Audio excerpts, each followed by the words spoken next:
Part 1. The Ledger.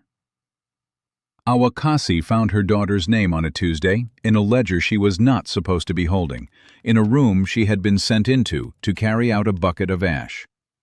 She had been 3 years at that stove, 3 years of laundry, the agent's shirts, the clerk's collars, the doctor's sheets in the months when there was a doctor, and payment in a paper chit good for coffee and flour at the agency store, which was not money, and could not be saved, and could not be spent anywhere else on the earth. She had gotten very good at moving through those rooms without being seen. That was a skill she had learned late and thoroughly, how to be a shape in a doorway that nobody looks up at. She knew which board in the office floor spoke when it was stepped on. She knew that the clerk, whose name was Purnell, went out to the privy at 3:15 on cold days and took his time about it because the privy was warmer than the office.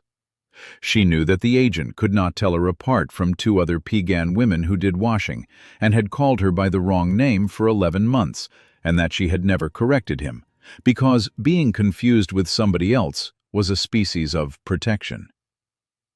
The ledger was open on the clerk's desk because the clerk had gone out to the privy in the cold and had not troubled to close it, because who would read it? She read it. She could read the way a person walks on a bad leg, slowly, with visible effort, and only for a short distance. 4 winters ago she had made a bargain with a young missionary woman. 2 dressed deerskins for 1 hour of letters a week. The missionary had gone back east after 11 months, and Áwakaasii had been left with the alphabet, the shapes of perhaps 200 words, and a permanent conviction that this crooked black scratching was the single most dangerous object white men had ever brought into her country. Not the rifle. The rifle killed 1 person at a time, and everyone could see it coming. The writing killed slowly, out of sight, in rooms, and nobody ever knew what had happened to them until years afterward, and then the paper was there to prove that they had agreed to it. She found the column of names because she had found it before. She checked it every time she was left alone in that room, which was perhaps once a month, and every time it said the same thing, and every time she put the bucket down and looked at the same line. Rose Otter, Pegan, Department. 1885. Sun River Industrial. Good. She could not read good. She had asked the interpreter once, casually, in the way of a woman making conversation while handing over folded shirts, what a certain word looked like, and had drawn it in the ash with a stick, and the interpreter had told her, and had looked at her a moment too long afterward, and had not said anything about it, and she had liked him for that ever since. Good. But this Tuesday the line had grown. Someone had written more after it. A different hand, blacker ink, thinner pen, the letters slanting hard to the right. Placed out, 4/89, E. Vance, Judith Basin, 3-year indenture, paid $1.50 to school account. She stood in the cold room with the ash bucket at her feet and read those words 11 times. She did not know indenture. She did not know Judith Basin except as a direction, east and south, the country beyond the high woods, where the cattle outfits were, where a Pegan had no business being and would be asked what he was doing there within an hour of arriving. She did not know why there was $1.50 in the line, or who was paying it, or to what. But she knew placed out. She had heard those words spoken in English by the agent, in the summer, in the yard, to a visiting man in a good hat, and she had heard them the way an animal hears a sound it does not understand, but files as a thing to be afraid of. She had gone on folding shirts and had carried those 2 words home with her, and had turned them over for a week, and had eventually put them down, because there had been no way to find out what they meant without asking someone. And asking someone was a thing that got written in a book. And she knew that her daughter had left this agency in the fall of 1885 in a wagon with 14 other children, and that the paper the agent had made her put her mark on had said, the interpreter had told her it said, 5 years, and then she comes home. 5 years was 1890. 5 years was next autumn. She had been counting it the way you count the last of the wood. 11 months. 300 and some days. She had a place in the lodge where she kept the count, a strip of elk hide with knife marks on it, and she touched it at night the way other people pray. 3-year indenture. She could not read the word, but she could read the number, because numbers had been the first thing she learned and the easiest, and 3 written after 1889 made 1892, and 1892 was not next autumn. 1892 was 3 years past the day she had been walking toward for 4 years, holding a strip of hide in the dark. The floor spoke behind her. Purnell came in, rubbing his hands, bringing the cold in with him on his coat, and found the Piegan laundress standing over his desk. "Here now," he said, "out of that." She picked up the bucket. "Yes," she said. He watched her go past him. She felt him watching. At the door she made herself stop and shift the bucket to her other hand, slowly, like a woman whose arm is tired, because a woman whose arm is tired is not a woman who has just read something. And she went out into the yard and set the ash down by the fence and stood in the wind with her hands hanging. The wind at Badger Creek in February comes off the mountains in a straight line and does not stop for anything a person can build. It came off the front now, moving the smoke of the cabins flat along the ground, and she stood in it and could not feel it at all. She walked the 1.25 miles down the creek to the row of cabins and canvas lodges where her people lived, and she went inside, and she sat down on the floor with her back against the wall, and she did not move for 4 hours. Her sister-in-law came in at dusk and found her sitting there in the dark with no fire. "What is it?" "They have given Sitsi to a man," Áwakaasii said. Here is what the agency at Badger Creek was in the winter of 1889, and this must be understood or nothing that follows will make sense. It was 6 years since the winter they called Starvation Winter, when the buffalo did not come, and the beef issue did not come, and 600 Piegan died in a single season within a day's ride of that agency, a quarter of the people, in one winter, of hunger, with an agent in a warm office writing letters about it. Áwakaasii had lost her mother in that winter, and her husband's father, and 2 of her husband's brothers, and a daughter of 8 months whose name she had not said aloud since. She did not think about that winter. That is not accurate. She thought about it the way you think about a room in a house you live in. You do not go in, and you know where the door is, and you arrange all your movements around not opening it. What she permitted herself to remember of it was practical. She remembered that hunger past a certain point stops being an appetite and becomes a kind of cold in the joints. She remembered that the last thing to go is the ability to be embarrassed, and that this is the sign. She remembered standing in a line in March of 1884 behind a man she had known all her life who could no longer stand up straight, and thinking with total calm, "I will be behind him in the ground, and there is nothing else to know about it." And she remembered that she had lived, and that living had not felt like being spared. It had felt like being overlooked. Her husband had lived through it too, and had died 3 years later of a horse falling with him in a coulee, which was a stupid, ordinary death, and which she had almost been grateful for, because it was the only death in her whole life that had not been anybody's fault. His name was Otter Robe. He had been a man who cared a great deal about doing things correctly, about how a load was tied, how a fire was laid, how a story was told, in what order. He had been slow to speak and had been thought, by people who did not know him, to be simple, and had never once in his life bothered to correct that impression because he had considered it useful. That left her with 1 child, and the school had come for the children the way weather comes. It had not been soldiers, not at Badger Creek, not that year. It had been the ration list. The agent had stood in the yard on issue day and said through the interpreter that families who did not send their children to the school at Sun River would be marked in the book, and families marked in the book would not draw rations, and everyone standing in that yard had lived through the winters 6 years before and knew exactly, precisely in their bodies, what it meant to be a family that does not draw rations. Áwakaasii had signed with a mark. That was the thing she came back to over and over, In the 4 hours she sat against the wall in the dark. Not the school, not the agent, not the wagon. Her own hand, holding the pen the way the clerk showed her, making the small, crooked cross beside her name. She had gone home that day and had told Sitsi, who was 8, that she was going to a place to learn to read, and that it would be for a while, and that she would come back. And Sitsi had been interested. That was the part that could not be got over. The child had asked questions for 2 days. Whether there would be other children, whether they would have books, whether she would learn to write her father's name, and had packed a small bundle by herself, and had put in it a piece of quill work she had made badly and was proud of, and a stone. They had cut the girl's hair on the 2nd day. Someone told Áwakaasii that later, a woman whose son had come back for a summer and had gone silent and had gone back.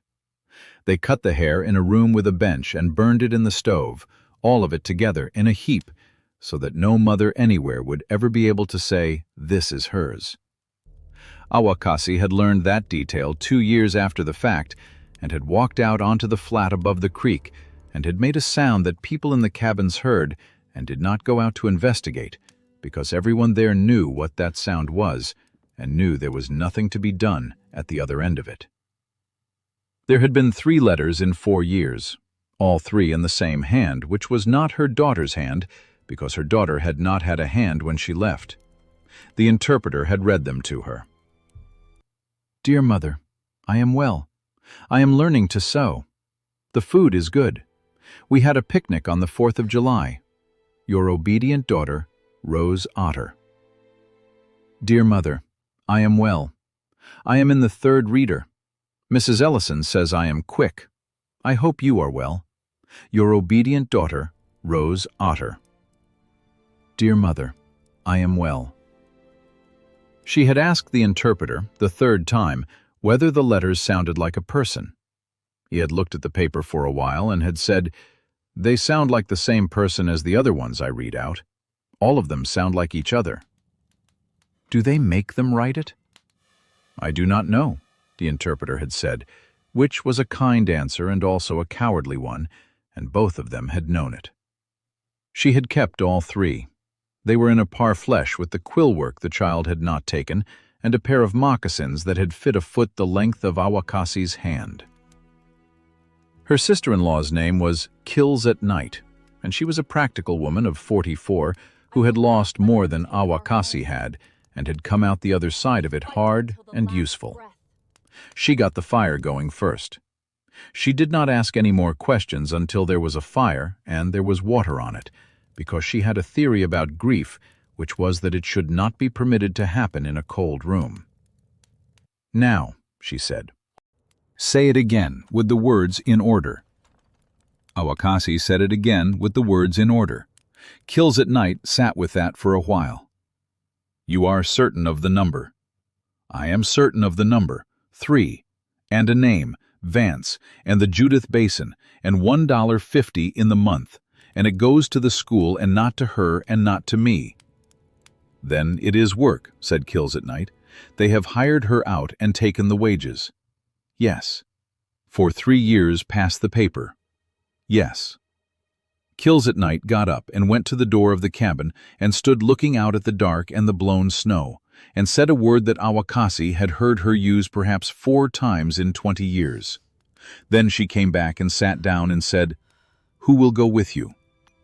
And that, and not anything else, was the moment Áwakaasii understood that she was going. She had not decided it. There had been no decision anywhere in the 4 hours against the wall. It had simply become, at some point between the ledger and the fire, a fact about the world of the same order as the direction the creek ran. "There is no one," she said. "There are men here. There are 11 men here between 20 and 50, and 9 of them have families on the ration book and cannot leave for 6 weeks in February, and the other 2 are little Plume's boys, and they are 19 and 22, and they will get me killed in the first town by being brave." She turned the cup in her hands. "I need a man who knows the roads outside and the towns and the offices, who has the English, and who has a face the agents have seen before and are not frightened of." Kills at Night looked at her across the fire. "You have already thought of him," she said. "You thought of him in the office. You have been sitting on that floor for 4 hours because you would rather it was anyone else." Áwakaasii did not answer. "Say the name," said her sister-in-law. "You will have to say it to his face eventually." "Joseph Two Guns," said Áwakaasii, and set the cup down, and put both hands over her face, and sat like that for a long moment in the firelight. "Yes," said Kills at Night. "I thought so." She did not go for 3 days. She told herself it was preparation, and some of it was. She went to the agency store on the Thursday and stood in it for 40 minutes and worked out, without asking anyone a direct question, that a railway ticket from Great Falls East cost more money than she had ever held at one time in her life, and that, in any case, a Pegan woman buying a ticket at a depot was a Pegan woman who would be talked about at that depot for a week. She walked out to the horse herd on the Friday and stood looking at her one horse, an 11-year-old bay gelding with a scarred hip, and did some arithmetic she did not like. But mostly she did not go for 3 days because she was afraid that he would say no, and while she had not asked him, he had not said no, and there was still a road. On the 4th day she went. He lived alone at the end of the row, in a cabin the government had built badly in 1884 as part of a scheme that had run out of money halfway through the 2nd row, with a stovepipe that leaked smoke and a door that had warped so that it had to be lifted to close. He was 41 winters. He had been in the agency police for 6 years and had not been in it for 3, and nobody at Badger Creek was entirely certain whether he had been thrown out or had walked out, and nobody asked him, and there was a general agreement in the camp that whatever the answer was, it was not a story anyone wanted in their own mouth. She had not spoken to him in 4 years. The last time she had spoken to him, he had been standing at the tailgate of a wagon in a blue coat with a brass number on it, helping children up. She stood outside the door for a while. It was mid-afternoon and gray, and there was no smoke from the pipe, which meant either he was out or he had let the fire go, and she knew, in the way you know things about people you have deliberately not looked at for 4 years, that it was the second one. She knocked. He opened the door and looked at her and did not say anything. His face was a face she had known since she was a girl and had not examined since 1885. There was more gray in him than she expected. He was thinner than a man of 41 ought to be at the end of winter with rations coming, and she registered that with the automatic, unsentimental part of her mind that had been trained by the starvation winter and would be doing that arithmetic on every face she saw for the rest of her life. "I need to talk," she said. "No. You do not know what it is yet." "I know what it is. You are the 4th. He started to close the door and then did not. He looked past her, at the gray afternoon, at the smoke of the other cabins going flat in the wind. "The others came in the 1st year. You have taken your time." "May I come in?" He stood back. Part 2. The Man Who Held the Door. The cabin was clean. That surprised her, and she noted the surprise and put it away for later examination, the way she did with everything. There was a bed with the blankets squared off on it. There was a table and 2 chairs, one of which had been mended. There was a stove, cold. There was nothing on the walls at all, not a hide, not a rope, not a hat, not a bridle, nothing, in a country where every wall in every dwelling had things hanging on it, because a wall is where things live. It was the room of a man who had removed everything that could be looked at. There was a bottle on the table, and it was 2/3 full, and she could tell from the way he did not glance at it that he was extremely aware of it. "Say it," he said. She put the words down between them the way you put down something heavy.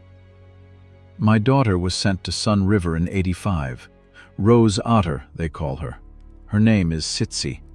She was to come back in 90 at 5 years. There is a new line in the clerk's book. It says she has been placed out in April to a man called E. Vance in the Judith Basin for 3 years, and there is $1.50 a month in the line going to the school." Joseph Two Guns went to the table and sat down at it, which put his face in shadow. "You read that yourself?" "Yes." The clerk let you read it. The clerk was at the privy. Something moved at the corner of his mouth that was not humor. "Then you understand it wrong," he said. "There is no shame in that. It is written to be understood wrong." "Then tell me." "Sit down. You will want to be sitting." She sat. "The $1.50 is her wages," he said. He said it flatly, the way a man reads out a list of supplies. "She works. Field work, housework, dairy, whatever the family does. The wages do not go to her, and they do not go to you. They go to the school, into an account with her name on it, and she is told she will have it when she is grown. Sometimes she does have it. Sometimes the account has been spent on her clothes and her transportation and her share of the doctor, and there is nothing in it, and there is a paper that explains where it went, and the paper is correct." "And the 3 years?" 3 years means 3 years. At the end of 3 years, she is 15. At 15, the school does not want her back, because at 15, a girl eats like an adult and cannot be taught anything they care about teaching. But the family often wants her, because at 15 she is worth twice what she was at 12. So there is a second paper. He turned his hand over on the table. "And the second paper does not need your mark at all. It does not need the school's either, not really, because by then she will be old enough to make her own mark, and she will be a girl who has lived 4 years in one house with one family and has not heard a word of Blackfeet in that time. And there will be a woman standing beside her who has fed her every day for 3 years, and she will make the mark." Áwakaasii sat in the middle of the clean, bare room and felt the floor tilt. "They are keeping her." "They are not keeping her. That would be against the law, and these are men who are very careful about the law." His voice did not change at all. "They are placing her. They are placing her with a good Christian family in a farming district, where she will learn habits of industry and the English language, and where there is no one within 40 miles who speaks a word of her language. And by the time the paper runs out, she will be a person for whom coming back here would be the strange thing." He looked up. "That is not a mistake in the system. That is the system working as designed. It is written down in a report. I have had the report read to me twice, once by a superintendent who was proud of it." The wind came around the corner of the cabin and found the gap under the warped door and made a sound in it. "Come with me," said Áwakaasii. "No. You know the roads. You know which agents and traders will not turn a pegan out of a yard. You have the English. You have a face they have seen before and are not frightened of." "No." "I have $30 in chits that are worth nothing outside this valley," she said, faster now, and made herself stop and breathe and slow down, because she had learned in 3 years of laundry that speaking fast in front of white men and men who work for them makes you a thing to be managed. "1 horse that is 11 years old, no pass. I do not know what the Judith Basin looks like. I do not know what a person says at a door. I will get to the 3rd town, and a sheriff will put me in a room, and they will send me back here in a wagon, and it will go in the book, and I will never be permitted to leave this creek again as long as I live." And then she will be 15, and there will be a second paper, and I will be a woman at Badger Creek who used to have a daughter. Joseph Two Gun sat with his hands flat on the table and looked at them. "Why me?" he said. "Because there is no one else. That is not the reason, and you know it is not." He raised his head, and she saw his face fully for the first time in 4 years, and it was the face of a man who has been awake for a very long time. "Say the reason." She did not want to. She said it. "Because you held the door of the wagon," she said. "Because you counted them off. Because my daughter went up that step past your hand, and you were the last person from this valley who touched her. And I have hated you for 4 years the way a person hates weather, which is to say continuously and without any hope of it doing any good." Her voice was steady. That surprised her too. "And because a man who has done what you did either drinks himself to death or spends the rest of his life looking for a way to pay. And you have been sitting in this clean, empty room for 3 years. So I think I know which one you are." and I think you have been waiting for somebody to come to that door and ask you for something you could not refuse." The silence went on a long time, long enough that she heard the creak, which you could not usually hear from inside a cabin. "Her name is Tsitsi," Áwakaasii said. "She is 12 winters. She has a scar on the inside of her left wrist from a kettle when she was 4. She was frightened of magpies and pretended not to be.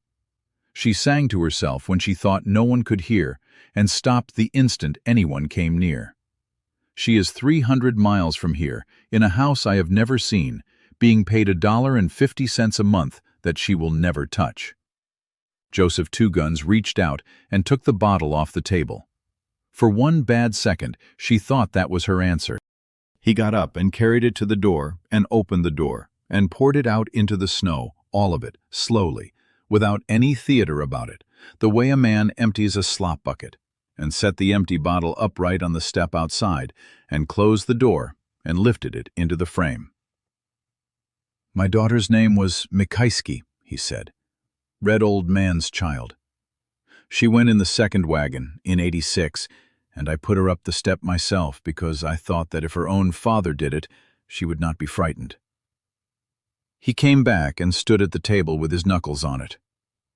"She died of the measles in the winter of '87, and they buried her in a row at the top of the hill above that school, and they wrote me a letter about it that I could not read and had to carry to the interpreter, and I stood in the yard while he read it out loud where 4 people could hear." Áwakaasii said nothing. There was nothing that could be said to that by anybody, and she knew it, and knowing it was one of the few pieces of wisdom she was certain of. "So," said Joseph Two Guns, "you are correct. I have been sitting in a clean room for 3 years. He pulled his coat off the nail. "We will need a great deal more than a horse." She learned the rest of it over the next 11 days, in pieces, the way you learn anything about a man like that, sideways, while doing something else.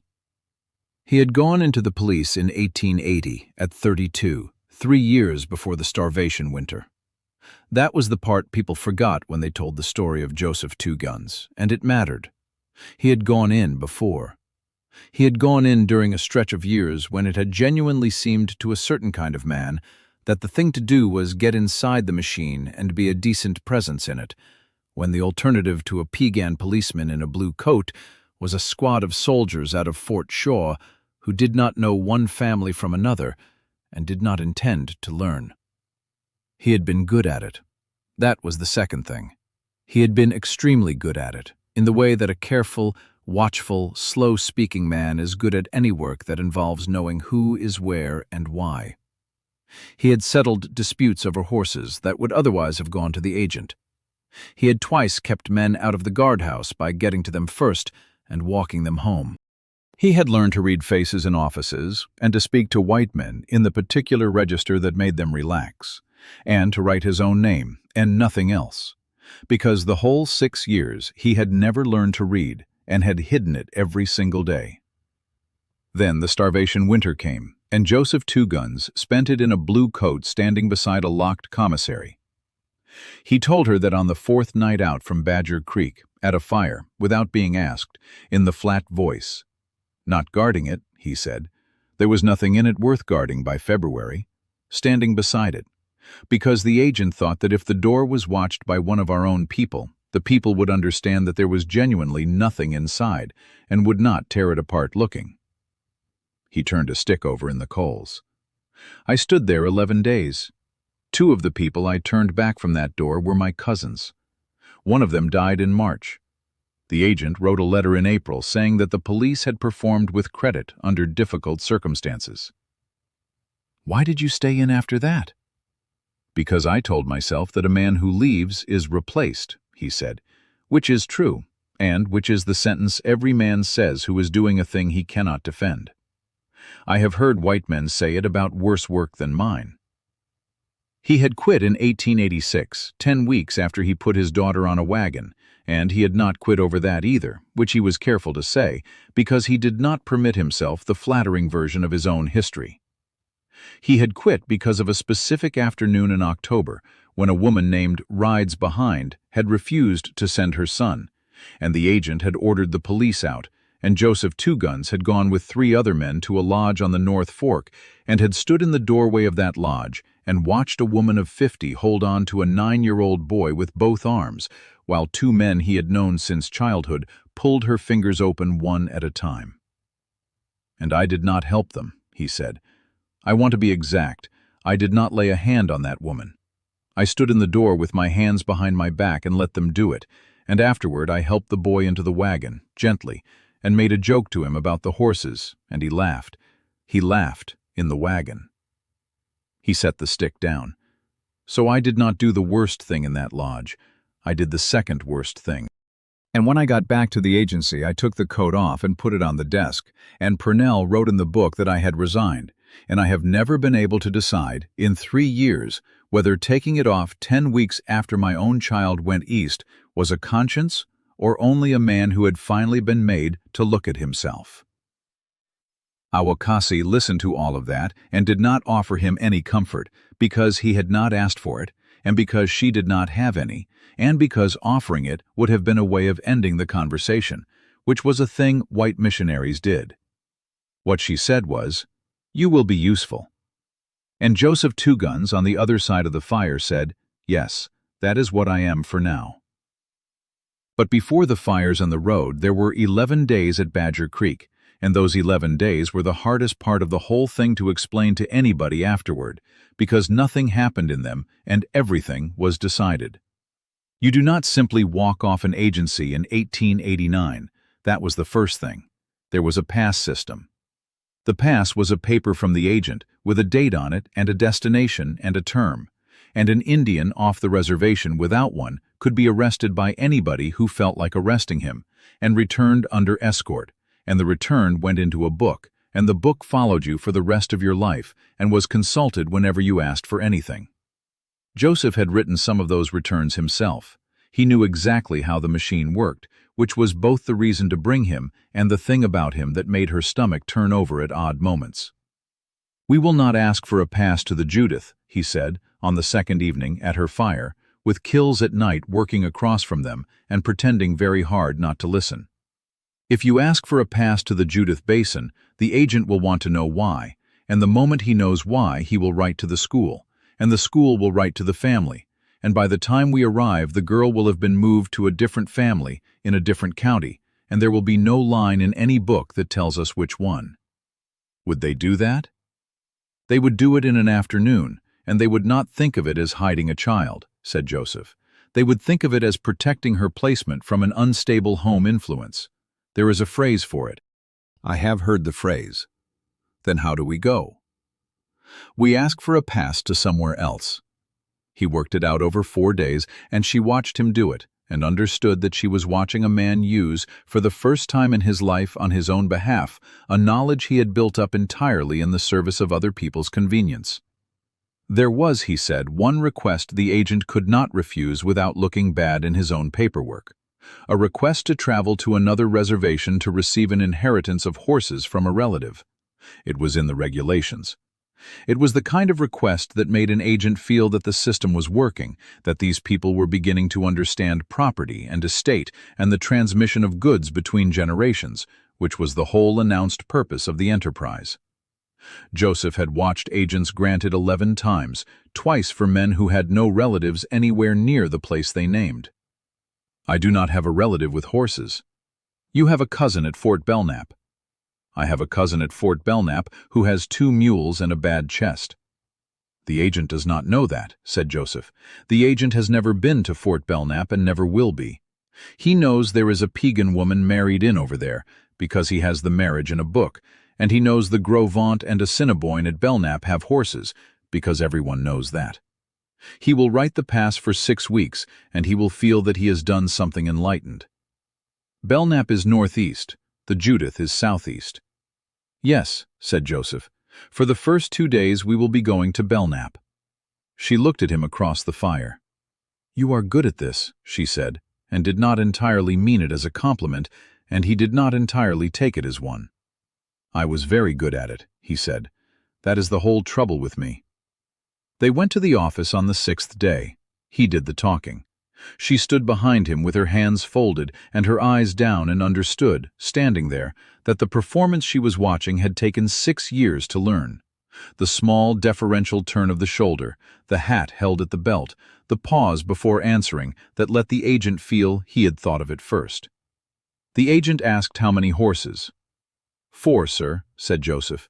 Maybe 5. The old man was not clear in his letter. He wrote a letter? His son wrote it, sir. The son has been at the school. And the agent, she watched it happen, the agent was pleased. He sat back in his chair and said something to Purnell about the value of the schools, and Purnell agreed. And the pass was written out and dated and signed. 6 weeks, to Fort Belknap, to receive horses. And Joseph took it in both hands like a man receiving a gift, and said, "Thank you, sir," twice, and they walked out into the yard. Áwakaasii got about 40 yards before she had to stop and put her hand on a fence rail. "What?" said Joseph. "Nothing. It is nothing." She straightened up. 4 years I have been folding that man's shirts." "Yes." "And it took him 4 minutes." "Yes," said Joseph Two Guns. "That is the thing you will have to learn to carry, and I cannot teach it to you, and it does not get lighter. It only gets to be a shape you know." Part 3. 11 Days. The rest of the 11 days was gathering, and gathering is the part of any journey that nobody tells stories about, and it is the part that decides whether you live. She sold the horse. That was the argument that took 2 nights. Joseph wanted the horse sold, and she wanted the horse kept, and in the end, he won. And he won with the only kind of argument that ever worked on her, which was arithmetic. "An 11-year-old horse in February," he said, "eats. On that road there is no grass and no browse worth the name until April. So we carry feed or we buy feed, and either way that horse costs us money every single day we are out. One horse cannot carry 2 adults, so one of us walks in any case. And a Piegan woman on a horse in a cattle district is a thing 4 men will look at twice, and one of those 4 will decide correctly that nobody will come asking if that horse changes hands. And bringing her back? She is 12, 300 miles. Then we will have money to buy a horse when we get there, he said, because we will have sold this one. A horse is worth more in the Judith than it is here, and here is where everyone knows it is yours. She went out to the herd the next morning and stood with the bay gelding for a while in the cold. She had ridden him for 6 years. He had a way of turning his head and putting his nose against her forearm that he had done since he was 4, and that meant nothing. That was only a horse looking for salt, and she stood there and let him do it 11 or 12 times. She sold him to a trader at Robert for $22, cash, which was robbery. She took it. She stood in the road afterward with the money in her hand and did not look back at the corral, because looking back was a thing she could not afford, and because she had already decided, walking down there, that she would not. That night she said to Kills at night, "I have sold Otter Robe's horse." "It was not his horse. He has been dead 3 years. He broke it." "He broke it badly," said Kills at night. "That horse has always turned left when you want him to stand. Sell it and stop." And Áwakaasii laughed, one short, appalled, grateful laugh, the first sound of that kind she had made since the Tuesday, and her sister-in-law did not look up from her work, having accomplished exactly what she had set out to accomplish. The second argument was the rifle, and she lost that one too. "No gun," said Joseph. "There are wolves on that road. There are men on that road." "There are both. And a Piegan man and a Piegan woman stopped on a road in a cattle county with a rifle are 2 Indians with a gun, and everything that happens after that has been written in advance and does not require any of us to be present." He tapped the table twice with 2 fingers. "Without the gun we are 2 people walking, and a man who stops us has to decide what to do with 2 people walking, which is a nuisance, and men in a hurry do not take up nuisances. With the gun, we are an incident. Incidents get reported. Reports go in books. So we are to be helpless. We are to be harmless, which is not the same thing, though it feels the same from inside. He looked at her. I would rather meet a wolf. A wolf in February with cattle in the country will not come near two people with a fire. A deputy who has found two armed Indians off a reservation has been given the best afternoon of his year. She thought about it for a night and agreed, and hated agreeing, and understood exactly what it meant. That from the moment they stepped off that reservation, they would be people who could not defend themselves, and who would be punished for defending themselves, and that this was not an accident of their situation, but the entire architecture of it. What they took, in the end, and she could have recited the list for the next 40 years, $41 in silver and small bills, sewn into 3 separate places, the hem of her dress, the lining of his coat, and a flat packet inside her left moccasin, so that no single search would find all of it. 9 pounds of pemmican, which she made herself over 3 days. Dried meat pounded fine on a stone, rendered fat, and the last of the dried service berries from a good year. Pemmican weighs less than anything else that will keep a person alive, does not spoil, and can be eaten walking, which is the whole of its argument. Kills at night pounded meat alongside her for 2 of those days and did not offer a single word of encouragement, which was its own kind of speech. Coffee, a pound, which was pure extravagance, and which Joseph insisted on the grounds that a fire with coffee on it makes 2 people sit down and rest for 20 minutes, and that they would need to be made to rest. A small brass kettle, 2 tin cups, a knife each, 2 blankets each, and a canvas sheet 12 feet by 8, which was the single heaviest thing they carried and the reason they did not die in the Judith Gap. Awl, sinew, needle, a spool of white cotton thread bought at the agency store. The thread was hers, and she did not explain it to him for 3 weeks, and then did at a fire. White thread mends a white man's shirt. There will be a yard somewhere on that road where the difference between eating and not eating is whether I can offer to mend something. Extra soles, 4 of them, cut from an old hide, because moccasins on frozen, rutted road wear through in 9 days, and there is no shop between here and there. A piece of soap, which was also hers, and which was also not sentimental. A woman who is clean is asked fewer questions. And the strip of hide with the count on it. She stood in the lodge on the last night with it in her hands. 4 years of marks. 1,100 and some little cuts in rows, the oldest ones gone dark with handling. Kills at night watched her. Take it. It is a count to a day that is not coming. Take it anyway, said her sister-in-law. You will want to show her. She will want to know that somebody was counting. Áwakaasii put it inside her dress, against her ribs, and left it there for 300 miles. On the last night, 4 women came. They came in without being invited, the way women did, and sat down around the fire. And none of them said anything about the journey directly, because to speak of a thing directly on the night before is to put a hand on it. One of them, an old woman called Bear Chief's sister, who was somewhere past 70, and had been a girl before the treaty at Judith River, sat for a long time, and then said, to the fire rather than to Áwakaasii, When I was a young woman, we went to the Judith country every 3rd summer. My mother's people had relatives among the Piikani in the south. It is 9 days with a travois and lodges, 3 riding, if you are young and stupid and change horses. It is farther now, said Áwakaasii. It is not farther. It is the same distance, said the old woman. There is only more paper on it. They did not stay long. Before she went out, Bear Chief's sister put a hand on Áwakaasii's head for a moment, the way you would with a child, and said, You will not be able to explain this to her. Do not try to explain it. Just be in front of her. And went out into the dark without waiting for an answer, which was a habit of hers. Áwakaasii sat up most of that night with the fire down to coals, and did the last piece of thinking she would be able to afford for 6 weeks. She thought, I may be wrong. That was the thing she made herself do, on the last night, because she knew she would never be able to do it again once she was walking.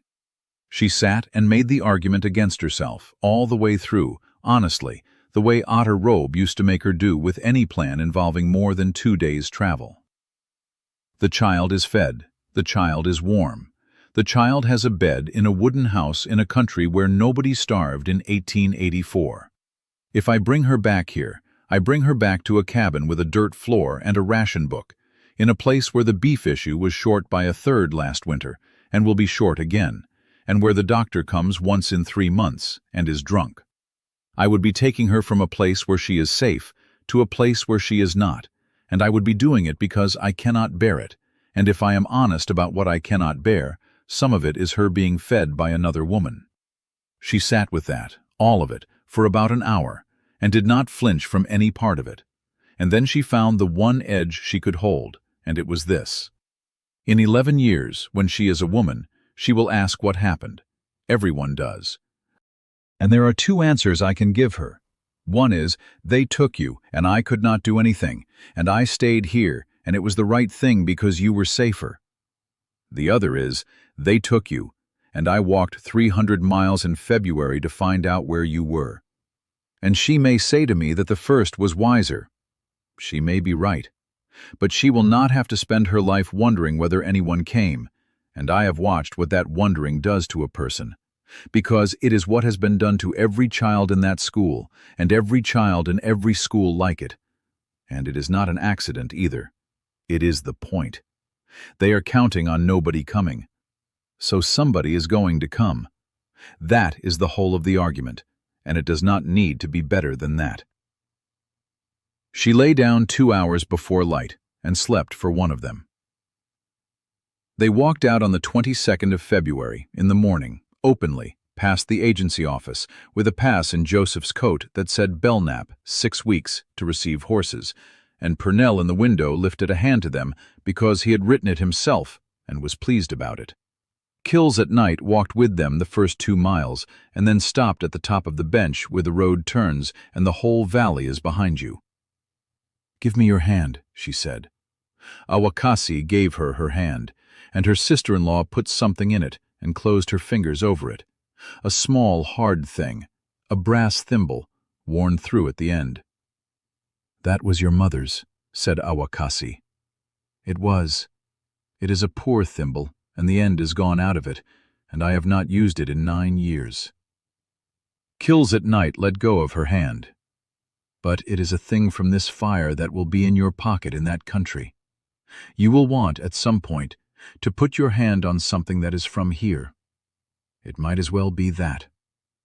Then she said, "If you are not back by the first grass, I will keep your ground and your poles, and I will tell the agent you are ill.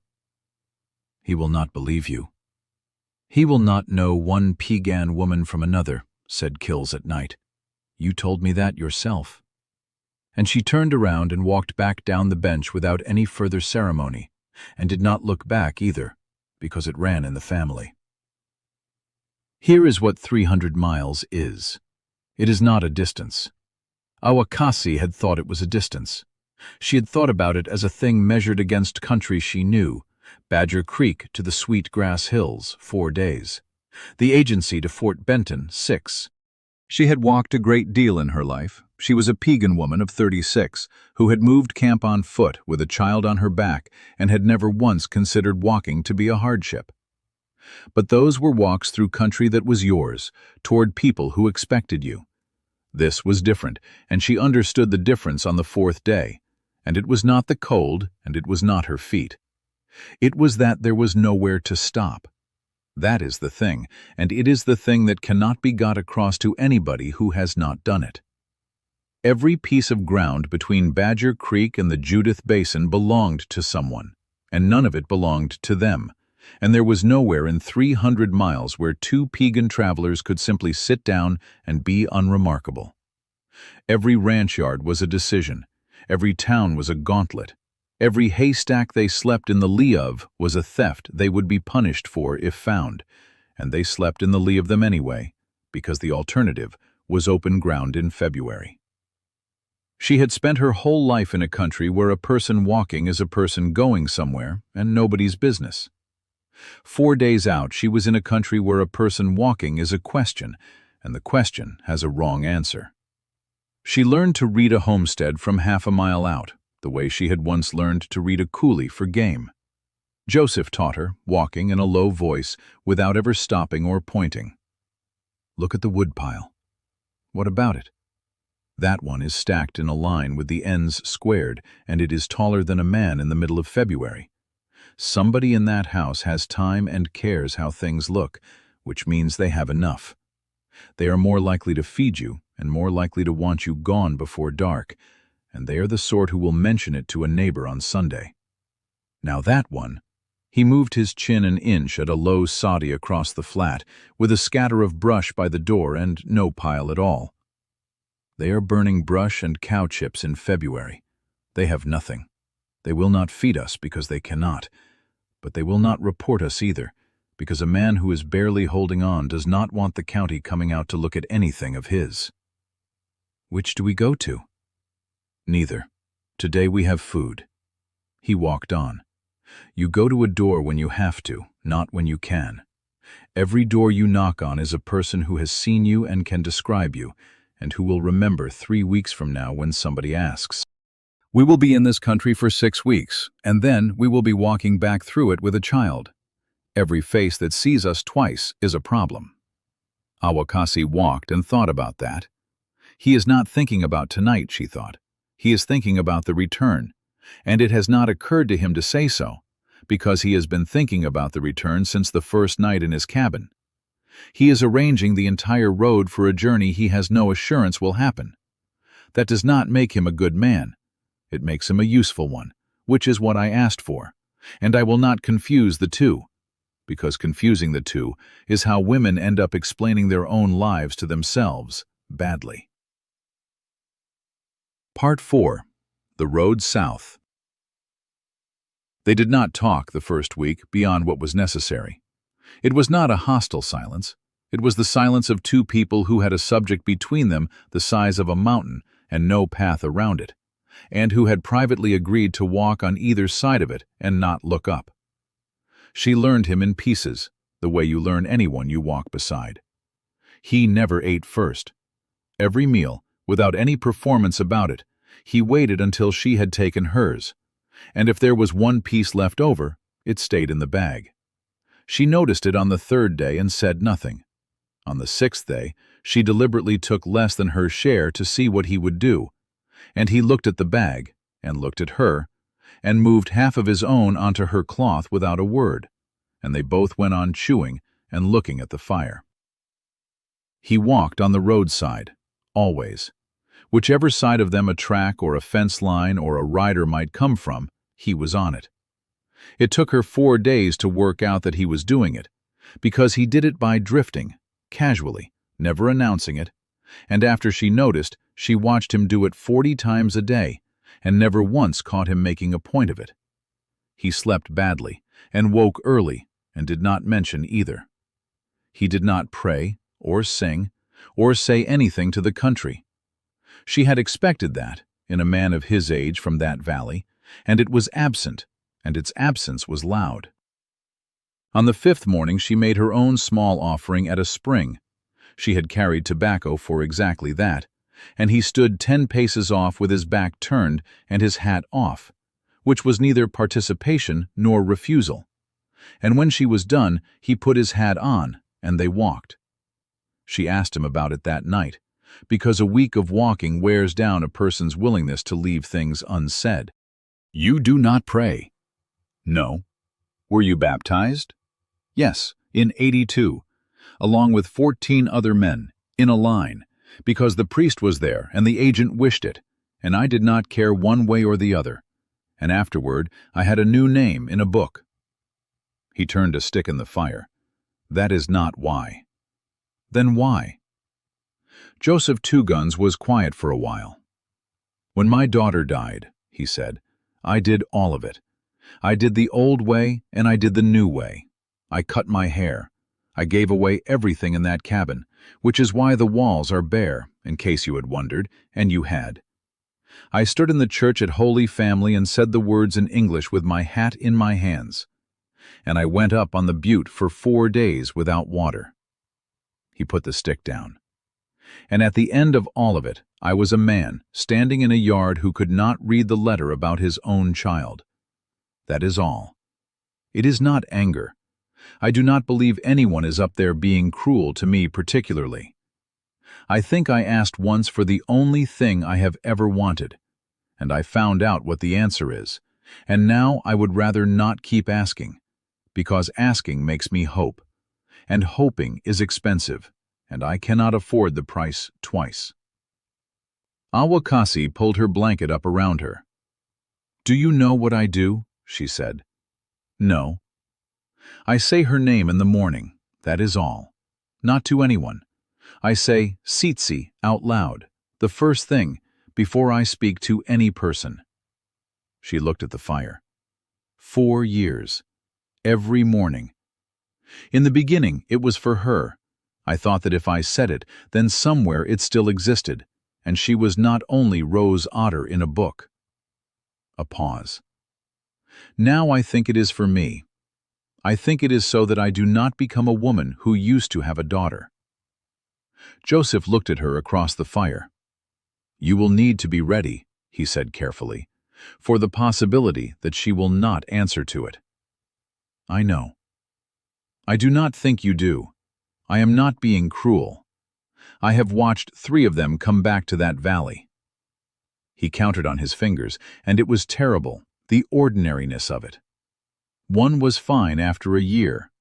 One would not speak to his mother in Blackfeet for 2 years, and then did, all at once, in the middle of an argument about a horse. One went back east and married there, and does not write. He let his hand drop. "You are walking 300 miles to a house where there is a girl. That girl is not the girl in your lodge. Whatever happens in that yard, the child you had is not standing in it." Áwakaasii sat very still. "Say that again," she said. "I will not. I did not enjoy it the first time." "Say it again anyway. I want to hear it while I'm sitting down and warm and there is nothing at stake. Because if I hear it for the first time in that yard, I will fall over, and I will not be able to afford to fall over in that yard." So he said it again, slowly, and she made herself listen to all of it, without protecting herself from any part of it, and then she said, "All right," and rolled herself in her blanket and lay awake for 2 hours, doing the thing she had done all her life, which was to take a piece of unbearable arithmetic and turn it over and over until she had found the one edge she could hold.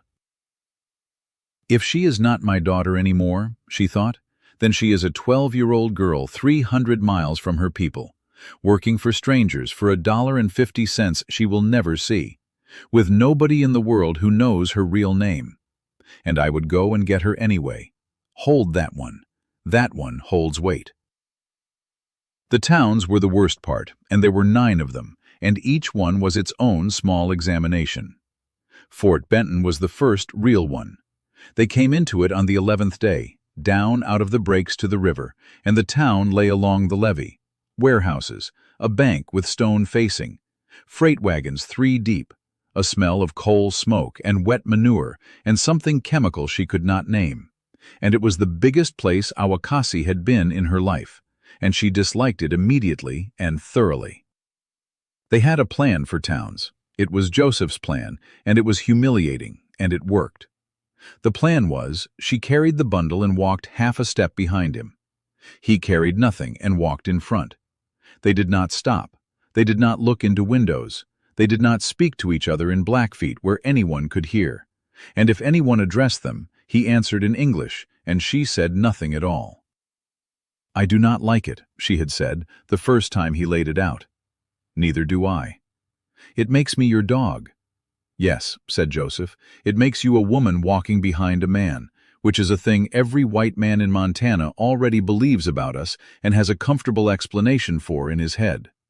If you walk beside me and look into his face, he will not have an explanation, and a man who has no explanation for a thing asks questions about it."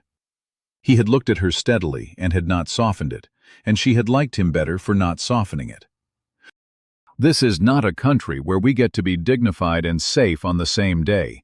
Pick which day you want which." In Fort Benton, they were stopped once by a man in a doorway with a badge and no coat who wanted to know where they were going, and Joseph said, "Belknap, sir, to get horses," and produced the pass with the air of a man producing something he was proud of, and the man read it and handed it back and said, "Get on then," and that was all of it. 40 seconds. Áwakaasii stood in that street afterward with her heart going like a bird in a bag and understood something she had not understood before, that the paper in Joseph's coat was the only reason they were still walking, and that it said Belknap, and that in 4 more days they would turn south, and every mile after that the paper in his pocket would be a lie.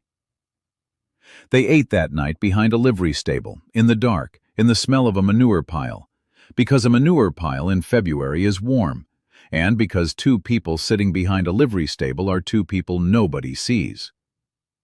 "How many nights like this?" she said. 12, perhaps 14. She chewed her pemmican. "When I was a girl," she said, "my mother's camp came down this river, not here, below, at the mouth of the Marias. There were 11 lodges, and we were 4 days killing and drying meat, and I remember it as the best month of my childhood. And it was in this country, and it was 26 years ago." She looked at the wall of the livery stable a foot from her face. "And now I am sitting behind a building at night, eating dried meat out of a bag so that nobody will look at me." Joseph did not say anything for a while. Then he said, "That is the correct way to feel about it. Do not let anybody talk you out of it. Not the priests, and not the agent, and not me." They turned south on the 15th day, out of the river country, up onto the long grass benches under the highwoods. Nobody stopped them. Nobody saw them. There was no line on the ground. That was the strange thing about it, and she had not expected it, that the moment of becoming criminals had no ceremony at all. They walked over a rise and down the other side, and it was done. "From here," Joseph said, "if we are stopped, the paper hurts us. It does not help." "Then we tear it up." "No," he shook his head. "We keep it, and if we are stopped, we are lost, and we will be lost politely. We took the wrong fork out of Benton. We are stupid. We are sorry. We are turning back this minute." He pulled his hat down against the wind. "The most useful thing an Indian can be in this country is not dangerous and not clever. It takes a great deal of work to be stupid convincingly. Practice it." She practiced it. She hated it, and she practiced it, and she found, to her disgust, that she was good at it, because 3 years of laundry had already taught her most of the muscles. The country under the highwoods in late February is a hard piece of ground to cross on foot, and it is also, she thought, one of the most beautiful places she had ever been, and she resented that fact considerably. Long benches, snow lying in the folds and gone off the tops where the wind takes it. Gray sage and the tan of last year's grass and the black of the timber up on the mountain, and in the evening the whole thing turning that particular hard pink that only happens in cold air. Antelope in bands of 30. Once, in the distance, a wolf that stood and watched them for a full minute across a coulee and then went away without hurrying. On the 17th day she found a stone. It was nothing, a flake of dark chert about the size of a thumbnail, lying on a bare wind-scoured knob where the snow had gone, an old worked flake with a struck edge on it, thousands of them all over that country if you have eyes. She picked it up and turned it over, and stood looking at it for a long time. "What?" "Somebody sat here," she said, and made a point, and dropped this, and went on. "Yes, that is chert. There is a quarry 2 days south of here on the river." "I know what it is," she said. "That is not what I am saying." She closed her hand on it. "They tell my daughter in that school that we came from nowhere," she said, "that we wandered, that we did not own the ground because we did not put fences on it and did not write anything down." She opened her hand and looked at the flake. "Somebody sat on this hill and worked a stone, and I am standing on the place where he did it, and I know what he was doing and why he chose this hill, because it is out of the wind and you can see 4 miles east from it, and I would have sat here myself." She put the flake in her pocket with her mother's thimble. "That is a record. It is just not a record they can read, so they have decided it is not one." Joseph waited for her at the bottom of the slope. "You will want to tell her that," he said. "I will tell her that." "Not in the first month," said Joseph. "You will want to say all of it in the first week, and it will come out as a speech, and she will hear a speech, and a 12-year-old shuts a door when she hears a speech." He started walking. "Say it in the 3rd month, over work, when neither of you is looking at the other one." Áwakaasii walked behind him for 100 yards. "You have thought a great deal about how to talk to a child you do not have," she said. "Yes," said Joseph Two Guns, "that is the entire content of my last 3 years, and it is the most useless knowledge any man has ever accumulated, and I am glad to finally have somewhere to put it." They lost 4 days in the Judith Gap. A March storm, the wet, heavy, killing kind that comes up out of nowhere in that country when the season is turning. Snow with water in it that soaks a blanket in an hour and then freezes, caught them on open benchland with 2 miles to any break at all. She saw it coming and did not know what she was looking at. That was the thing about being in strange country. She could read weather at home the way she read a person's face, and here the sky did the same things in a different order. "That," said Joseph, stopping. "Do you see the color under it?" "Yes." "That is not a snow squall. That is a 2-day storm, and it has water in it. We have about an hour." There was nothing. Bench, sage, a fence line running east, no timber, no cut bank deep enough to matter. "The fence," said Áwakaasii. "Yes." They followed the fence, and that is the only reason they lived, because a fence goes somewhere. It went 4 miles, and it went to a line shack with no door and half a roof, and a rusted stove with no pipe. And they got into it 11 minutes before the front hit, and the front hit like a hand coming down on a table. They spent 3 nights in that shack. There was no wood. There was no wood anywhere within 2 miles, and the country was under a foot of wet snow. They burned 2 fence rails, which was a hanging matter in a cattle county, and which they discussed for perhaps 4 seconds. Then they burned a section of the shack's own wall, which Joseph took down carefully from the inside with his knife and his hands, board by board, so that from the outside it still looked whole. "They will know," she said. "In June, when a rider comes through and puts his hand on it, not before." He fed a board into the stove, and when he does, he will think it was a white drifter, because a white drifter is what usually does it, and he will swear about drifters and nail it back up. On the 2nd night, the wet came through everything they had, and she could not get warm, and she lay shaking so hard her teeth cracked together, and she was aware, distantly and without much interest, that this is how it actually happens, that people do not die of cold in a dramatic way, they simply get wet, and then get cold, and then stop being able to think clearly about the order of things that need doing. Joseph put his blanket over her and then stood in the dark for a moment, and then lay down against her back with the canvas over both of them.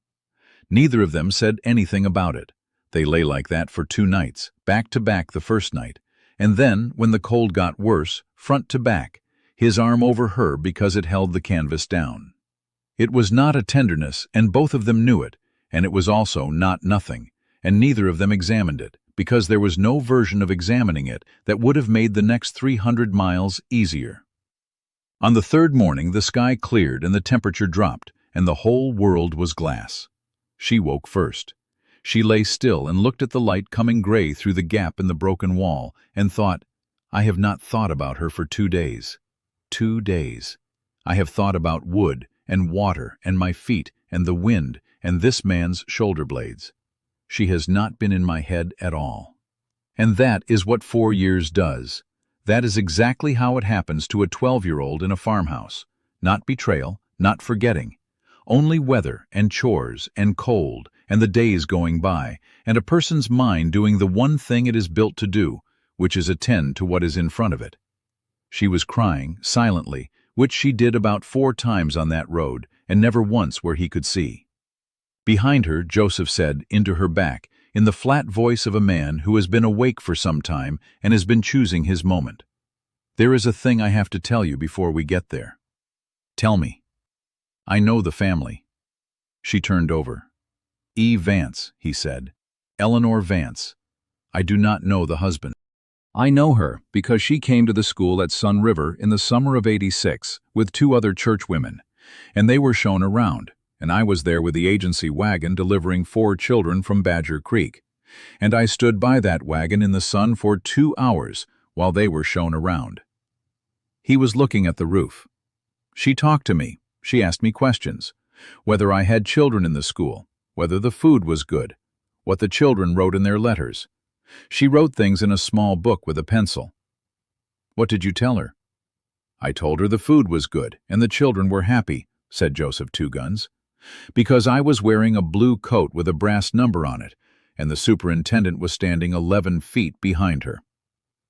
Áwakaasii lay in the half-dark and did the arithmetic.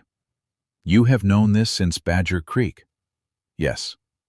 "You have walked 240 miles beside me and not said it?" "Yes." "Why?" He was quiet for a moment. "Because if I had said it in my cabin," he said, "you would have asked me what she was like, and I would have had to tell you the truth, which is that she was kind and interested and asked better questions than anyone else in that yard, and noticed that I had been standing in the sun for 2 hours and brought me water, which no one else thought of." He turned his head. "And you would have heard she is kind, and you would have thought then this will be easy. And it will not be easy. It will be the exact opposite. A cruel woman would hand the girl over in an afternoon rather than have the trouble in her house. A kind one will not, because a kind one is certain, and certainty is the hardest material there is." Outside, the wind had died completely, and the country was so quiet they could hear the fence wire ticking as it cooled. "How far now?" said Áwakaasii. 2 days. "Then get up," she said. "We are burning their fence." Part 5. The House in the Judith Basin. They came to the Vance place on the 18th of March, in the late afternoon, 24 days out from Badger Creek. It was a good place. She had not expected that, and it took something out of her. A frame house, painted once and needing it again, with a stovepipe and glass in 4 windows. A barn bigger than the house, which told you what the country was for. A wire fence around a garden patch with last year's stubble standing in it. 20 or 30 head in a field beyond, wintering hard, but wintering. A wagon under a shed with a tongue propped up out of the wet. A dog that came out barking and then, seeing what it was, went on barking with real conviction. And a line of washing, frozen stiff on the wire in the last of the sun. Áwakaasii stopped in the road 200 yards out and looked at the washing. There was a dress on that line, gray, plain, small, a girl's dress, the size a 12-year-old wears, hanging solid as a board in the cold beside 2 men's shirts and a sheet. She had walked 300 miles, and she had thought about this moment, every one of them. The yard, the door, the woman, the words she would say in English. She had never once, in 24 days, thought about laundry. "I have washed other people's shirts for 3 years," she thought. "And she has been here washing shirts. And we have both been standing at a line with our hands cracking in the cold at the same hour of the same days, 300 miles apart, doing the same work for other people, and neither of us knew it." Joseph waited. "Do you want to go tonight?" he said. "Or sleep out and go in the morning? There are arguments for the morning." "Now." "Then listen to me and do not argue, because we have one chance at the first 10 seconds, and everything else comes out of those 10 seconds. He turned and faced her in the road. "You do not go to that door. I go to that door." "She is my—" "You do not go to that door," he said, "because you are the mother, and a mother at a door is a woman who has come to take something, and every person in that house will know it before you open your mouth. The man will go for the shotgun, and the woman will go for the girl, and in 90 seconds it will be a thing that cannot be walked backward. I go because I am a man in a coat with his hat in his hand who speaks English like a policeman, which is what I was, and for about 90 seconds they will not be able to work out what I am. 90 seconds is what we need. And me? You stand at the gate, where they can see you plainly and see that you are not hiding and not carrying anything. You do not come into the yard until you are invited, even if you see her. He held her eyes. Especially if you see her. And if she comes out? Joseph Two Guns looked at her for a long moment, and there was something in his face that she did not see again for the rest of the time she knew him. If she comes out, he said, you do not run to her. You stand still and let her look at you. She has had 4 years of adults doing things to her quickly. Give her one that stands still. The dog brought them in. By the time they were at the gate, the door was open and a man was standing in it, 58 or thereabouts, broad, in braces and stocking feet, with lamplight behind him, and his hand not on anything yet, but knowing exactly where it was. Help you? Good evening, sir. Joseph took his hat off. He did it exactly right. She saw the man's shoulders come down half an inch. My name is Joseph Two Guns. I've come up from the Blackfeet Agency at Badger Creek. I'd like to speak with Mrs. Vance about the girl. Nothing at all happened for 2 seconds. Then a woman's voice from inside said, Frank, and the man moved out of the doorway, and Eleanor Vance came into it. She was smaller than Áwakaasii had imagined, and older, 55 perhaps, gray, in an apron, with a dish towel still in her hands and flour on her forearms. She looked at Joseph for a moment and then past him, down the path, to the woman standing at the gate in a blanket coat with her hair in 2 braids and 24 days of road on her. And Áwakaasii watched the woman's face and saw her understand. It took less than a second. There was no confusion in it at all. The dish towel stopped moving, and Eleanor Vance's mouth came open very slightly, and her eyes went from Áwakaasii's face to the gatepost and back, and she took 1 step backward into her own hallway, not away from danger, toward the stairs. Rose is upstairs, she said. Nobody had asked. Yes, ma'am, said Joseph. She's doing her lesson. Yes, ma'am. Eleanor Vance stood in her doorway with a dish towel in her hands and looked out at a Piegan woman standing at her gate in the last of the light, and said in a voice that was already fighting, You'd better come in. The kitchen was warm and smelled of bread, and there was a clock on the wall with a brass pendulum, and Áwakaasii sat down at a scrub table in a room like that for the first time in her life, and understood within 30 seconds that she was going to lose, and that she was going to have to fight anyway. She made herself take inventory, because taking inventory was the only thing that kept her hands still. A stove with 6 lids, a dresser with plates standing on edge, a shelf of books, 11 of them she counted, and a lamp with a glass chimney so clean it threw a circle on the ceiling. A rag rug. 2 pictures on the wall, one of a building and one of a group of people photographed stiffly outdoors, in which she could not, at that distance, see whether there were children. Frank Vance stood by the stove with his arms folded and did not sit. Eleanor Vance put the kettle on, which was a thing Áwakaasii would think about for years afterward, that the woman's first act in the worst hour of her life was to put a kettle on, because that was what her hands knew to do when there was trouble in a room. Joseph sat with his hat on his knee. How did you find us? Said Eleanor. The agency clerk keeps a book, said Joseph. Her mother read it. Eleanor turned around. She reads? Enough, said Áwakaasii. It was the first thing she had said in that house. Her English was flat and careful, and she had rehearsed exactly nothing, and she had decided somewhere on the road that she would use it sparingly, because a woman who speaks little is thought to understand little, and she wanted very badly to be underestimated in this room for as long as possible. Eleanor looked at her for a long moment. "Then you know she's well," she said. "You know she's fed and clothed and she has a bed of her own, and she's been to church every Sunday since April. And she's had no sickness but a cough in November. And she's learned her letters better than any child I ever taught in Ohio. If you read the book, you know all that." "The book said $1.50, said Áwakaasii. The room got very quiet. "That's the school's arrangement," said Frank Vance from the stove, "not ours. We pay it because they ask it. That girl doesn't do a day's work in this house that our own daughter didn't do at her age." "Where is your daughter?" said Áwakaasii. Nobody answered.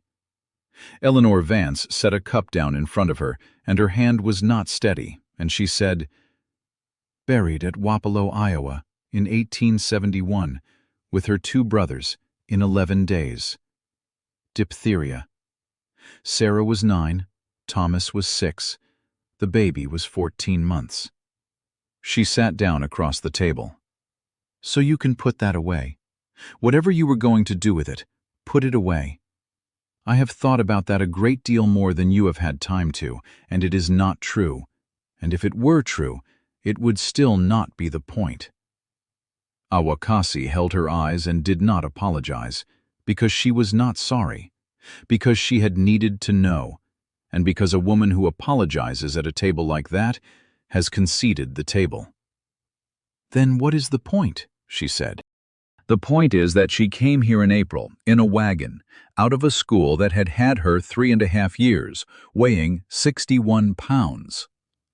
Eleanor Vance had both hands flat on the wood. "The point is that she did not speak for 9 days, not one word, not to me, not to Frank, not to the dog. She stood up when an adult came into a room.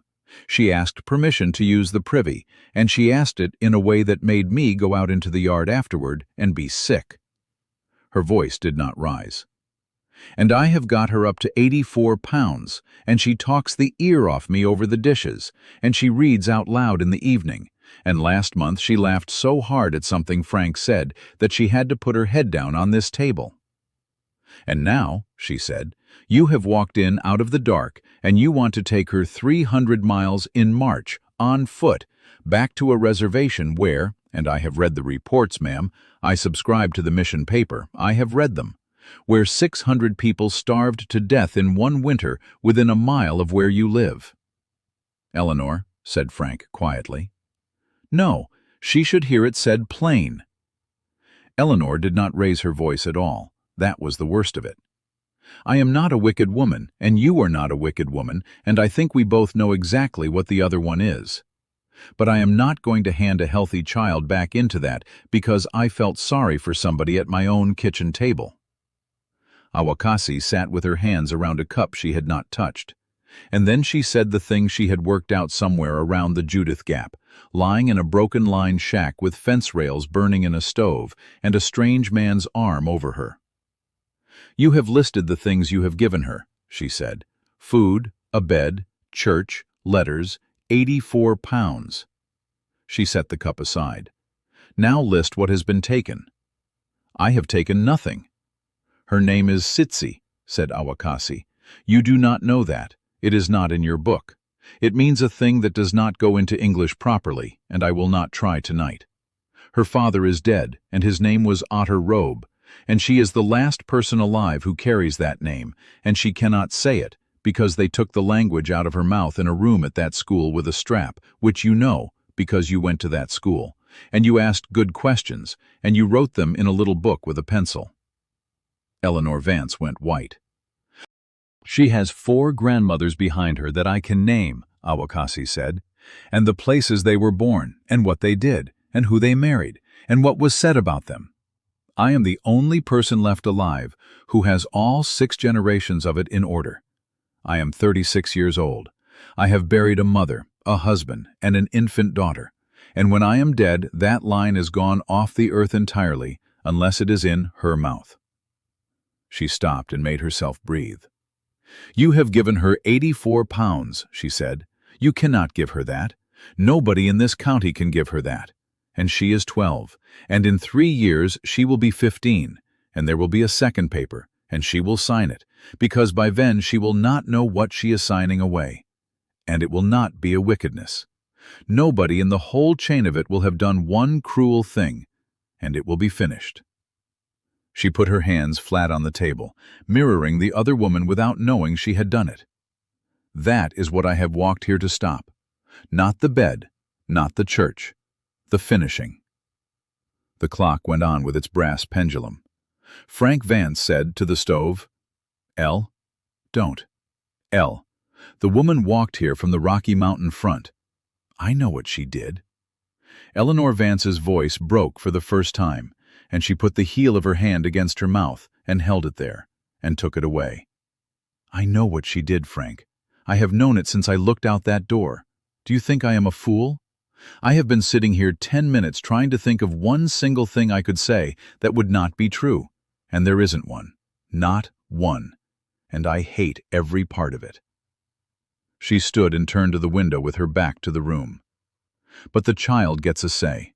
She is 12 years old and she gets a say, and I will not have her handed across a table like a sack of seed by 4 adults deciding what's best for her. That has been done to her twice already, and I will not be the third." "She is 12, said Joseph, speaking for the first time in 10 minutes. "A child of 12 in a room with 4 adults will say whatever keeps the adults from being angry. That is not a say. That is a survival, and they taught it to her at Sun River on purpose, and they were thorough about it." Eleanor turned around, and Áwakaasii watched her look at him properly for the first time, at his face, close, in lamplight, and saw the moment it landed. "I know you," said Eleanor Vance. "Yes, ma'am." "Sun River. In the yard, by the wagon. In the summer of '86. Her hand had gone up to her collar. "I asked you whether the children were happy." "Yes, ma'am." "And you said they were." "Yes, ma'am, I did." "Why?" she said.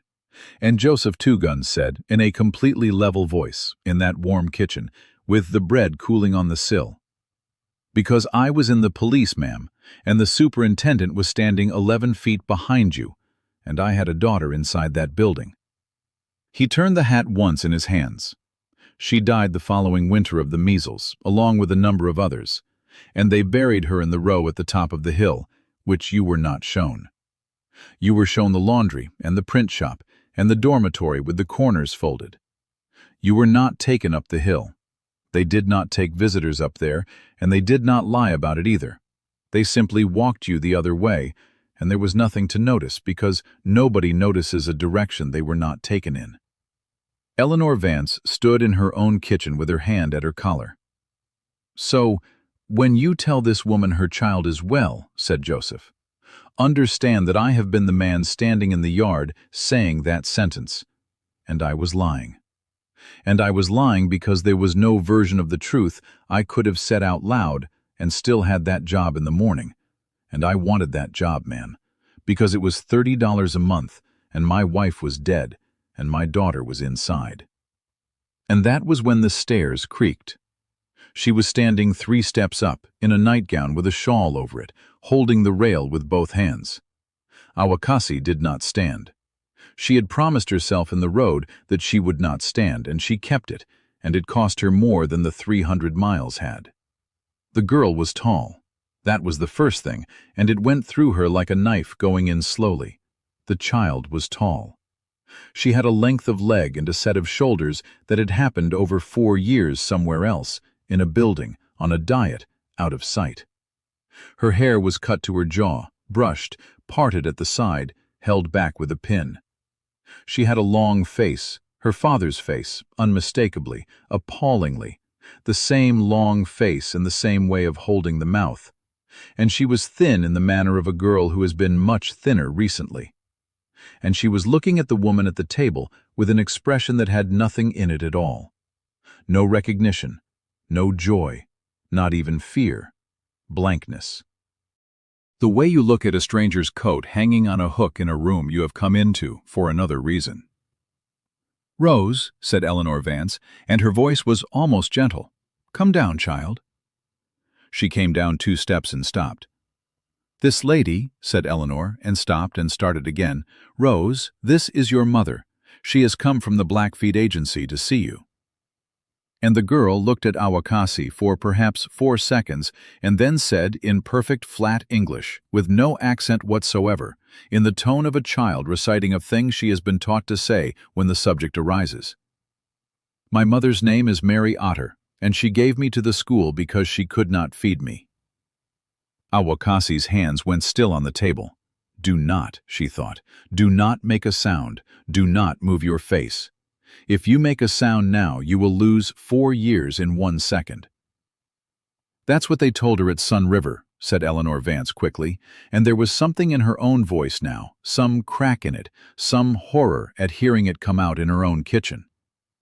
"Rose, that is what you were told. That is not. It's what the matron said." "I know what the matron said. She said the parents give them up."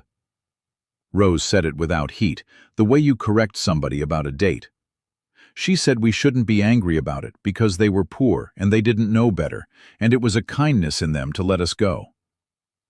Joseph Two Guns put his hat down on the table very carefully, as though it were made of glass, as though setting it down slowly were the only thing keeping him in the chair. Áwakaasii found that she could speak. "I did not give you," she said. The girl looked at her. "They said, I know what they said." She reached inside her dress, and her fingers were shaking so badly she could barely work them, and she brought out the strip of hide, folded twice, dark with 4 years of handling, and laid it on the scrubbed white table between the bread and the lamp. "Look at this." Nobody moved. "Look at it," said Áwakaasii. Rose came down the last 3 steps because she was 12, and because a thing on a table is a thing on a table, and looked, and turned it over, and saw what it was. 1,100 and some small knife cuts, worked in rows across a strip of elk hide the length of a forearm, some of them dark and old, and some of them pale and new. "What is it?" "It is every day," said her mother. The clock went on. "The agent's paper said 5 years," said Áwakaasii. "They read it out to me. 5 years, and then she comes home.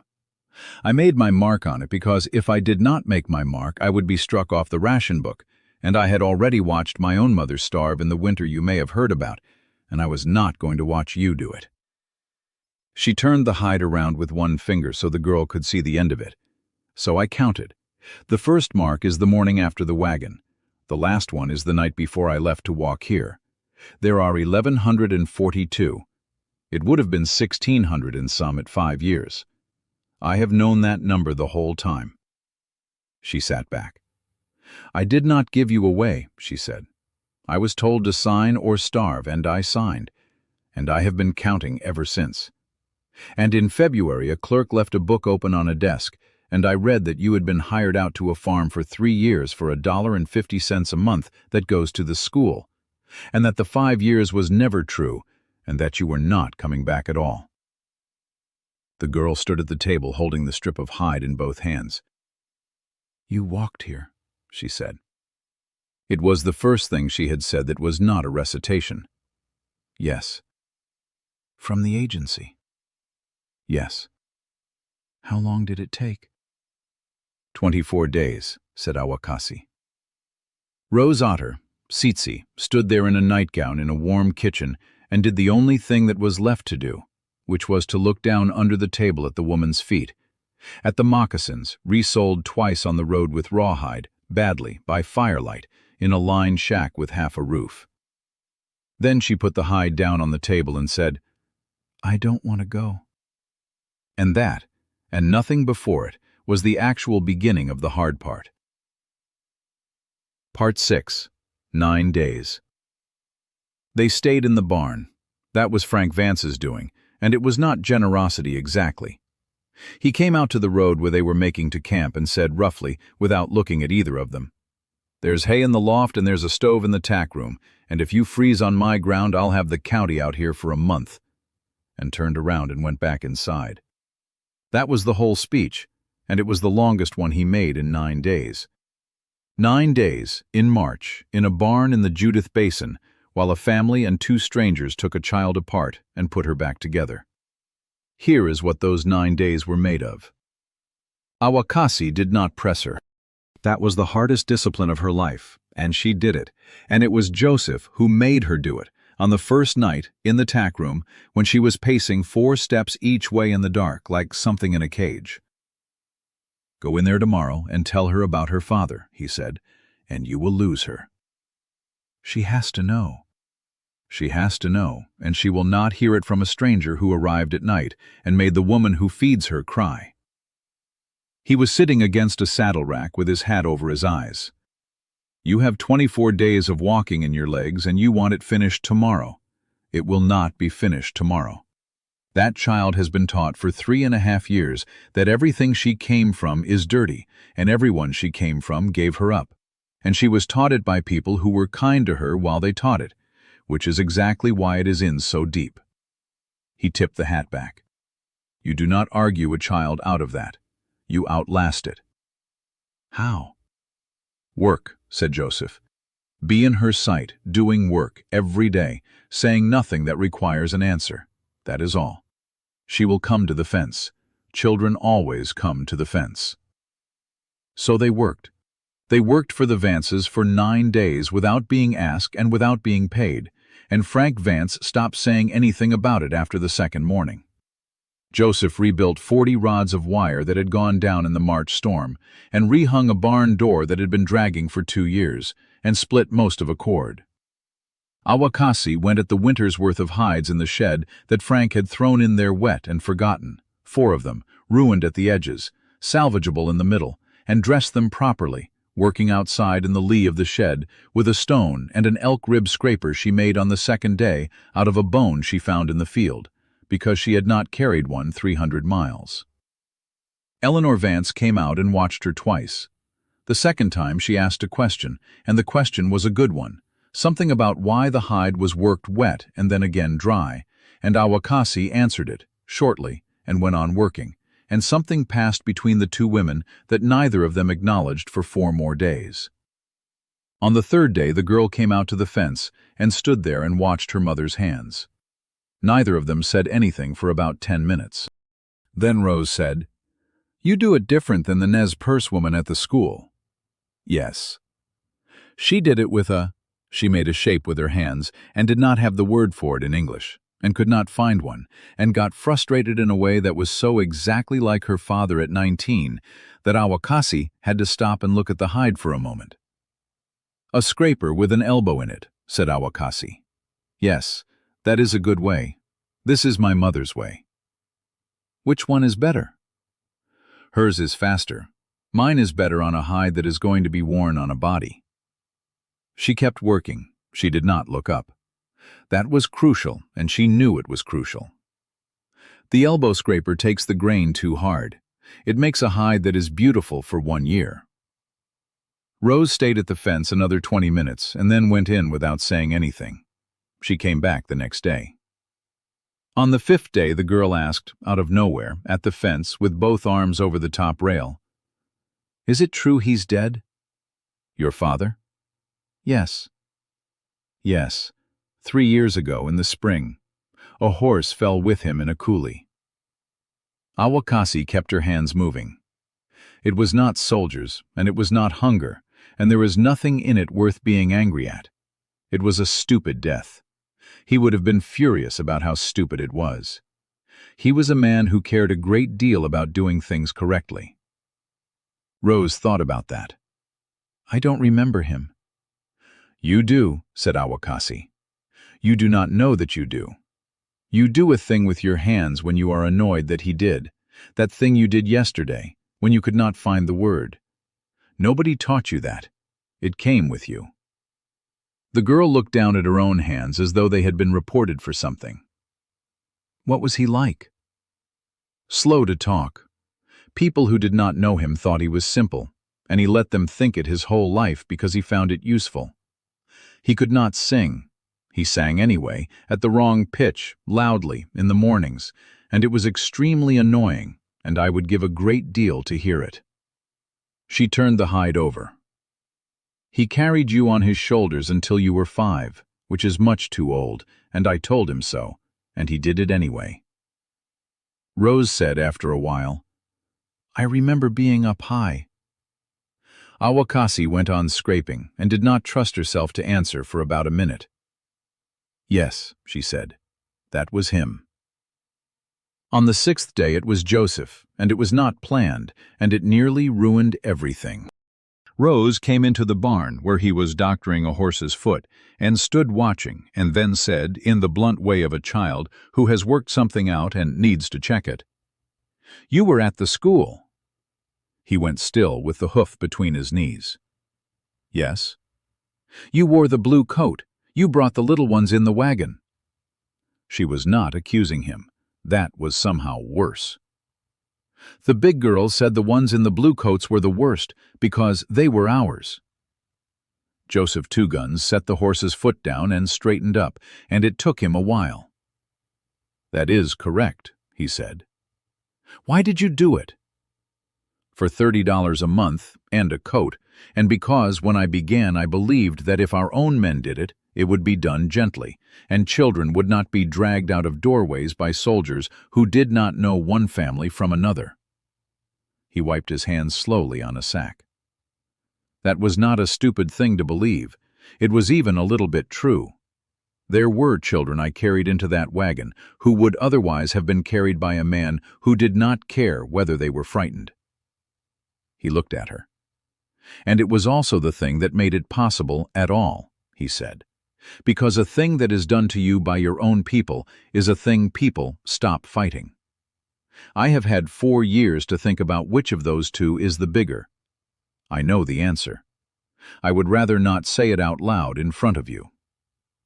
Rose stood in the doorway with her arms folded into her shawl. "My friend Susan Standing Bear got her hair cut twice because she ran." "Yes." "She said her uncle brought her back." "Very likely he did." "Do you think he's sorry?" "I hope so," said Joseph. "It does not help her either way. That is the part nobody tells you about being sorry. It is only useful to the man who is doing it." The girl stood there for a while. "I had a daughter in that school," he said. "Her name was Áwakaasii. In the small girls' dormitory in the winter of '87. Rose's face changed for the first time in 6 days. "Mary Two Guns," she said. Joseph put his hand out and took hold of the top rail of the stall. "You knew her?" "She was in the bed by the window. She used to—" The girl stopped. Her voice had gone somewhere else entirely. The flat recitation was gone out of it, and something younger was underneath. "She used to tell us the story about the 7 boys who went up into the sky, in the dark after the lamp was out." In English, because we weren't allowed the other, but she told it anyway. She just told it in English and made it work. She was crying now and did not appear to have noticed. "Everyone said she was going to be all right. In the sick room, the matron said she was going to be all right, and then in the morning they had moved the bed." Joseph Two Guns stood holding the rail of the stall with both hands, and his head down, and did not make any sound. And Áwakaasii, standing in the doorway behind the girl with an armload of wood, did not come in, because she understood that she was the only adult in that barn who had no business in that particular room. "Thank you," Joseph said eventually. "I did not know there was anybody with her." "Everyone was with her," said Rose. "There were 30 of us in that room." He nodded several times and did not say anything else, and picked up the horse's foot again because his hands needed something. That night in the tack room, he said to Áwakaasii out of the dark, "I have been telling you for 24 days what your daughter will and will not be." "Yes." "I was talking about mine," he said. "You understood that?" "Yes," said Áwakaasii. "I understood that in the first week." On the 7th day it snowed, and nobody worked, and Eleanor Vance came out to the barn with a covered dish and stayed 40 minutes. She sat on a nail keg with her coat on and her hands in her lap and asked Áwakaasii questions. They were, again, good questions, And that was the thing about Eleanor Vance that made her so much harder to hate than a bad woman would have been. She asked what the winter count was and how it was kept. She asked whether Áwakaasii's mother had had a name that was also a word, and what the word was. She asked, carefully, watching, how many people had been in Áwakaasii's family before 1883, and how many after, and she wrote nothing down, and she did not look away at the answer. And then she said, "How much beef does the agency actually issue?"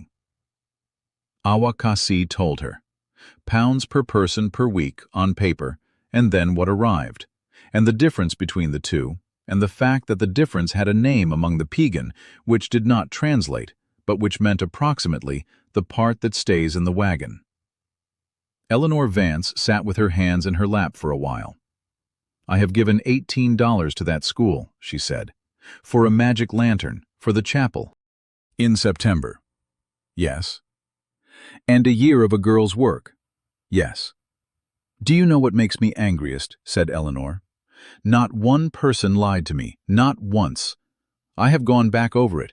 Every single thing anybody told me at that school was factually correct, and I was walked around a square of ground for 2 hours, and I came home and told the ladies' committee that the government was doing a hard thing well." She stood up and brushed the hay off her coat. "That's a skill, ma'am. That's a thing somebody has practiced." At the door she stopped. "You'll not credit this," she said, "but I have not slept since Monday." "I credit it," said Áwakaasii. On the 8th day the girl came to the barn in the evening, alone, which she had not done before, and stood inside the door and said, without any lead-up at all, "Say my name again." Áwakaasii set down what she was holding. "Sitsi." Again. She said it again. The girl stood there with her arms wrapped around herself. "It doesn't sound like a name," she said. "It sounds like... I know it. I know it the way you know a smell, but it doesn't sound like me." Her voice went up and cracked. "Rose sounds like me. Rose is what I answer to.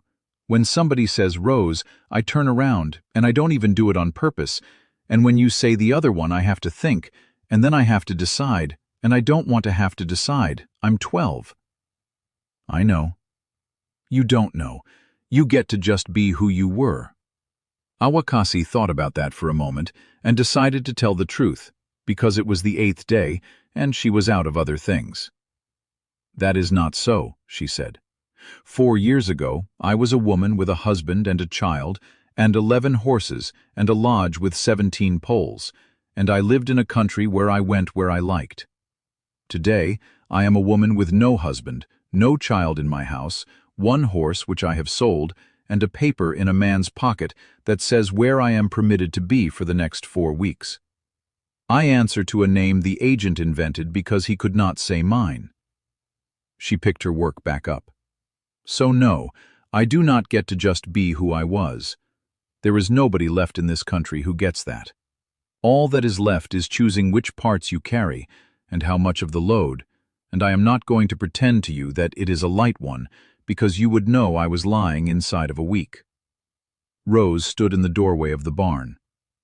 "That's the first thing anybody's said to me in 4 years that wasn't trying to make me feel better," she said. "Yes," said Áwakaasii, "I have noticed that about you. You do not like being handled. You get that from me." The 9th day was the table, and it was Eleanor Vance who called it, and Eleanor Vance who had done the thing that broke it open. And Áwakaasii did not learn until much later exactly what it had cost her. She had written to the superintendent at Sun River on the 2nd day, not to ask permission, to ask a question, a specific one, in the wording of a churchwoman who has served on committees and knows how a letter should sound. By whose authority, and under what term of the original enrollment agreement, was the child, Rose Otter, indentured for a period exceeding that to which the parent consented? And might she trouble him for a copy of the original agreement for her own records, as she wished to be certain that the arrangement in her household was entirely in order? The answer came back on the 9th day, on the mail wagon, and it was 3 lines long, and it did not contain a copy of anything. What it contained was a suggestion that Mrs. Vance had been imposed upon by agitators, that the woman claiming to be the child's mother was almost certainly absent from her reservation without a pass, and should be reported to the county sheriff without delay, and that the school would send a man.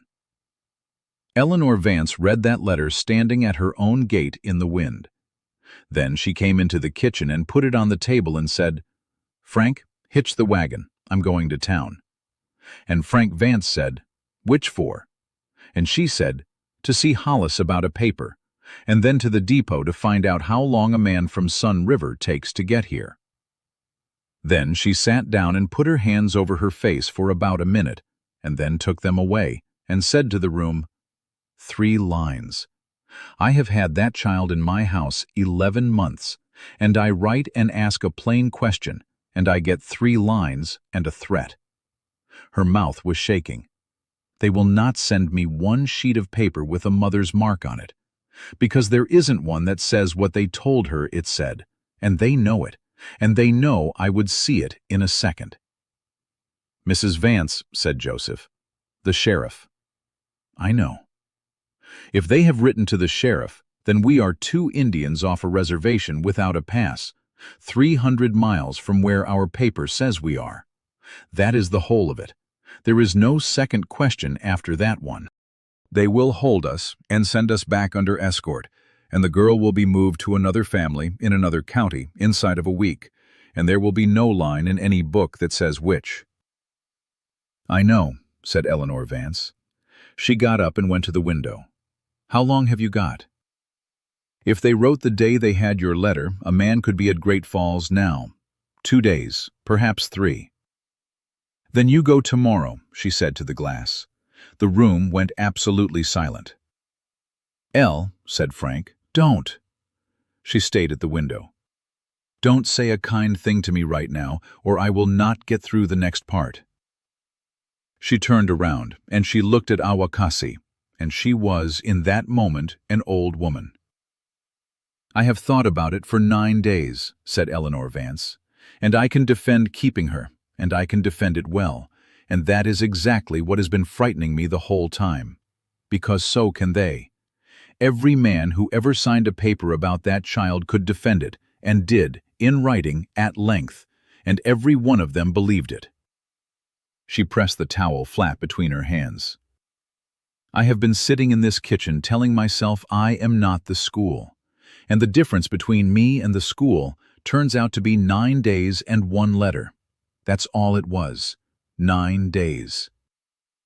"You are not the school," said Áwakaasii. "No," said Eleanor. "I'm the outing system, which is the school's arm, reaching into a good woman's kitchen and paying her $1.50 a month to hold on tight." She sat down. "Now, here is what I am going to do, and I do not want an argument from anybody at this table, and Frank, that includes you especially," she said. "Hollis in town is a lawyer, and he is a fool, but he is an honest fool, and he owes Frank $200. He will write me an affidavit tonight, and I will swear to it before him, that the child was placed in my care in April of '89 by the Sun River School, that I was informed the parent had consented, that the parent has since presented herself in my house, and states that she consented to 5 years and no term beyond, and that I have surrendered the child to her mother, voluntarily, in my own home, of my own free will, with my husband as witness." She was writing on the back of the letter as she talked, in a hand that got steadier as it went. 3 copies, 1 in your hand, 1 in the post to the Commissioner of Indian Affairs in Washington, registered at my expense, and 1 to the mission paper with a letter over my own name that they will not enjoy printing and will print anyway, because I have given that paper money for 19 years. "Eleanor," said Frank Vance, "they'll pull the boy's grazing lease. Hollis's brother sits on that board." "Then they'll pull it." Frank Vance," she said, "we buried 3 children in 11 days and stood in a field afterward, and you said to me that whatever the Lord had left us was not going to be spent carefully." She did not look up from the paper. "Well, this is the knot carefully. Sit down." He sat down. "The affidavit will not stop them," said Joseph. "No," said Eleanor. "It'll do one thing and one thing only. When that woman is stopped on the road, and she will be stopped, she can put a piece of paper into a man's hand with a white woman's sworn name and a lawyer's seal on it, and he will have to stand there and read it. And while he is reading it, he is not doing anything else, and he is thinking about who else has a copy." She put the pen down. "That is all I have got. A paper that buys 10 minutes at a time. It is not much against what I owe." "You owe me nothing," said Áwakaasii. "I owe you 11 months, said Eleanor Vance. "The good part of them is mine to keep, and nobody can take it off me. And the rest of it I will be answering for a long while yet." Then she said, "There's one more thing, and it's the worst one, so I will do it now, before I lose my nerve." She went to the stairs and called the girl down, and she said, in front of all of them, with her hands folded in front of her apron, "Rose, your mother is leaving tomorrow morning, and you are going with her. And I want you to hear it from me, in this room, that this is not a punishment, and I have not got tired of you, and you have done nothing wrong." The girl started to cry immediately, and it was not the crying of the past 9 days. It was a different and a much younger crying. "I don't want to." "I know it." "I'll be good." "Oh, child," said Eleanor Vance. "Oh, no, no, come here." And she took her and held her, and said over her head to the 2 Piegans at her table, in a perfectly steady voice while the girl sobbed into her apron, "You will want to remember this on the road when she is hating you. She is not hating you. She is doing this. Only there won't be anybody standing in front of her to do it at, so she will do it at you, and you will have to take it, and you will have to take it for a long time." Part 7. The Long Way Home. They went before daylight. Frank Vance drove them the first 11 miles in the wagon, which was the single most dangerous thing he could have done, and which he did without any discussion at all, and put them down at a creek crossing at the edge of the county with a sack of food, 2 blankets, a pair of his dead daughter's boots that had been in a trunk for 18 years and that fit, almost, and $40 in a tobacco tin. "Don't argue," he said. "Elle counted it out on the table, and if I bring it back she'll have my hide." He shook Joseph's hand. He touched his hat to Áwakaasii, and then he stood in the road in front of the girl and said, "Well?" And then, "Well," again, and then, "You mind your mother, and you eat," and got up on the wagon and drove off. And Rose stood in the road and watched that wagon until it went over the rise, and it did not stop, and nobody looked back, because Frank Vance was a farmer of 58, and he had exactly one way of surviving a thing like that. The road back took 31 days. It was worse than the road out in every way that mattered, and the weather was better the entire time. For the first 4 days the girl walked like someone going to be hanged. She said nothing at all, and did every single thing she was told instantly and perfectly, which was much worse than defiance, and which Joseph identified on the second night while she was asleep. That is the school. That is what they built. Do not praise her for it. If you praise her for it, she will do more of it. She did not eat enough. She stood up when either adult stood up. On the 3rd night she asked permission to go behind a bush, and asked it in a phrasing that made Áwakaasii get up and walk 50 yards out into the dark and stand there with her hands over her mouth. On the 5th day, at about 11 in the morning, on a bare stretch of road under the Little Belts, she stopped walking and said she was going back, and she was going back now. Áwakaasii sat down on a rock. "All right," she said. Rose stared at her. "It is 130 miles, her mother said. "You know the road. We came down it. You have no money. The money is sewn into my dress, and I will not give it to you, and you may hate me for that. But I will not send a girl of 12 down a cattle road with $40 on her. So it is 9 days on foot, and you must sleep out 8 times, and you must pass through Utica and Stanford, and in each of those towns there are men who will want to know what a Piegan girl is doing on her own." She said all of it flatly, as information, in the tone Joseph used for roads and weather. And when you get to the Vance place, the man from Sun River will have been and gone. And there is a good chance the Vances will not be permitted to keep you, because the school does not leave a girl where the woman has written to Washington. You will be put in a wagon to another family or back to the school. She looked up. That is the actual road, not the one in your head. If you want to go, then eat something first, and take one of the blankets, because I would rather you lived. Rose stood in the road and shook. You'd let me? No, said Áwakaasii. I would follow you 1 mile behind, all the way, and you would know I was there, and I would not stop, and I would not sleep much. But I would not carry you, and I would not tie you, and I would not shout at you, because you are 12 years old, and every single thing in your life has been decided by adults standing over you, and I am not going to be the 4th one. The girl ate. Then she sat on the rock beside her mother for a long time, and neither of them said anything. And a hawk went over and worked the edge of the bench and went away south. Then Rose said, It's stupid to walk 9 days for nothing, in a voice absolutely soaked in loathing, and got up and started north. That was the crisis, and it was over, and it was not over at all.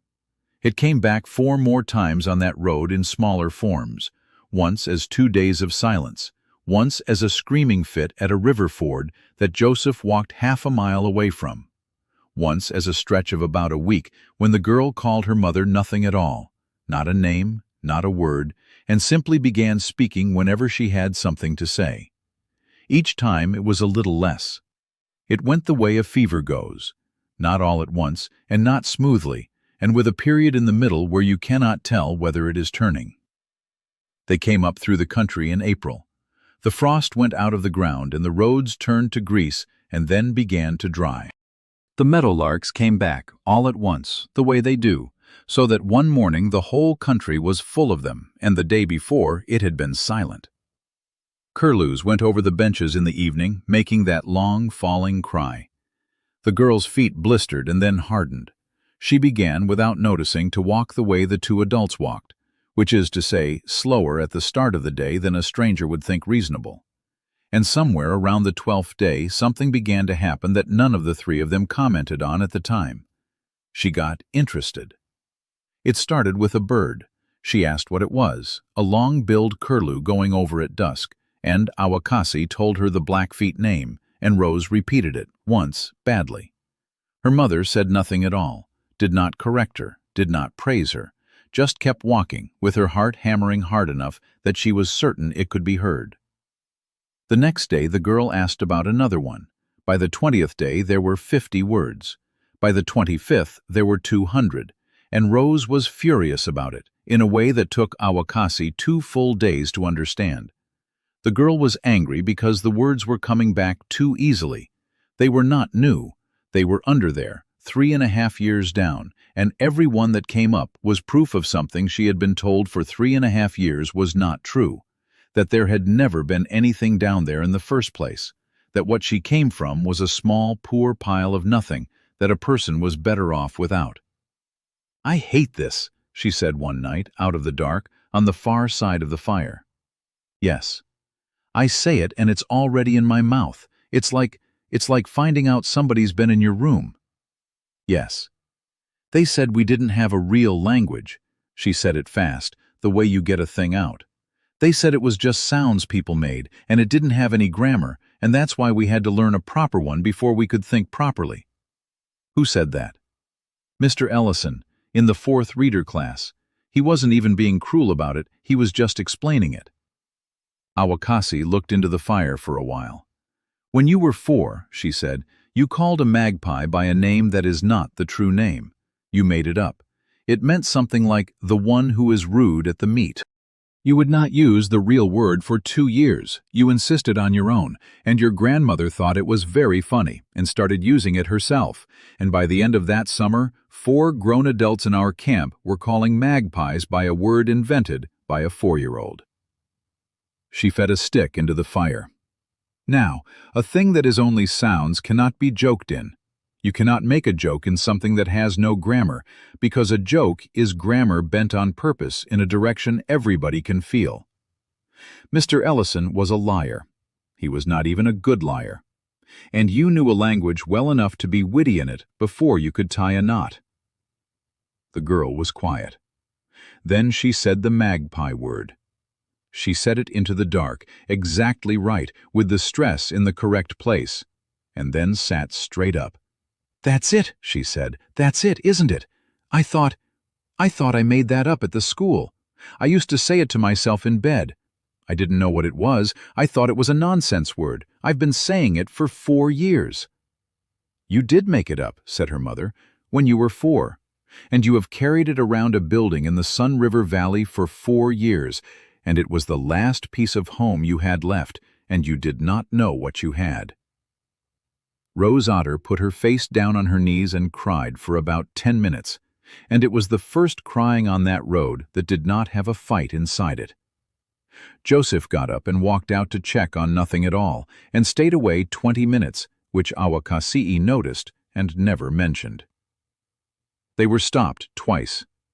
The first time was outside Stanford, a deputy on a gray horse, young, bored, who asked and read the affidavit, and read it a second time, and said, "Vance, Frank Vance, out on the Judith?" "Yes, sir," said Joseph. "Huh," said the deputy, and handed it back, and told them to keep off the Nelson place because Nelson shot at people, and rode on. 9 minutes, start to finish. Áwakaasii walked the next mile with her ears ringing. The second time was at Fort Benton, and it was very bad. They were held 2 days. What happened was pure chance, which is how most disasters and most rescues happen. A man from the Indian office was in Fort Benton on an entirely unrelated matter concerning freight contracts, heard that 2 Blackfeet and a school-age girl had been picked up on the Levee Road, and had them brought in, because it was his business and he was a conscientious man. Those 2 days in a back room at Fort Benton were the closest the whole thing came to ending badly. He was not a cruel man. That was the trouble. He was a man with a docket and a set of regulations he had not written and believed to be broadly reasonable. He had the pass in front of him that said Belknap, 6 weeks, 41 days old. He had a woman 300 miles off her stated route. He had a child legally indentured out of an industrial school. He had an ex-policeman with a service record and a resignation in it. He held every card there was, and he knew it, and he was not even pleased about it. What saved them was 3 pieces of paper and a girl. The first was the affidavit, with a lawyer's seal on it and a white woman's sworn name, stating that the child had been surrendered voluntarily. The second was Eleanor Vance's covering letter, addressed to no one, stating in plain terms that copies had gone to the Commissioner of Indian Affairs, registered, and to the Mission Press, over her own name, dated. The man read that one twice, and then set it down and looked at the ceiling for a while. The third was the original enrollment paper, which he sent for by wire out of sheer bureaucratic reflex to settle a point of fact, because he was the sort of man who could not leave a discrepancy alone, and which came back from the agency the next afternoon, and which said, in the plainest possible English, in a clerk's copper plate, "For a term of 5 years," with a mark beside a name. He read it. He read the affidavit again. He put both of them side by side on the desk and sat looking at them. And Áwakaasii, who had spent 3 years learning to read the faces of men in offices, watched him arrive not at justice, but at something a great deal more useful, which was the calculation that this particular file, if pushed, would end up in a newspaper in Chicago with a churchwoman's name attached to it and his own initials in the margin. And then there was the girl. He asked her, alone, in the room, with the door open and Áwakaasii and Joseph outside in the corridor where they could not hear, whether she was going willingly. Rose Otter, 12 years old, in a gray school dress and a dead girl's boots, 31 days off the Judith Basin, thought about that question for a long moment, and then said, "I wasn't asked when I went the other way, sir." He put his pen down. "That's not an answer to my question." "No, sir," she said. "But it's the only one I've got, because I don't know yet. I'll know in about a year." She looked at her hands.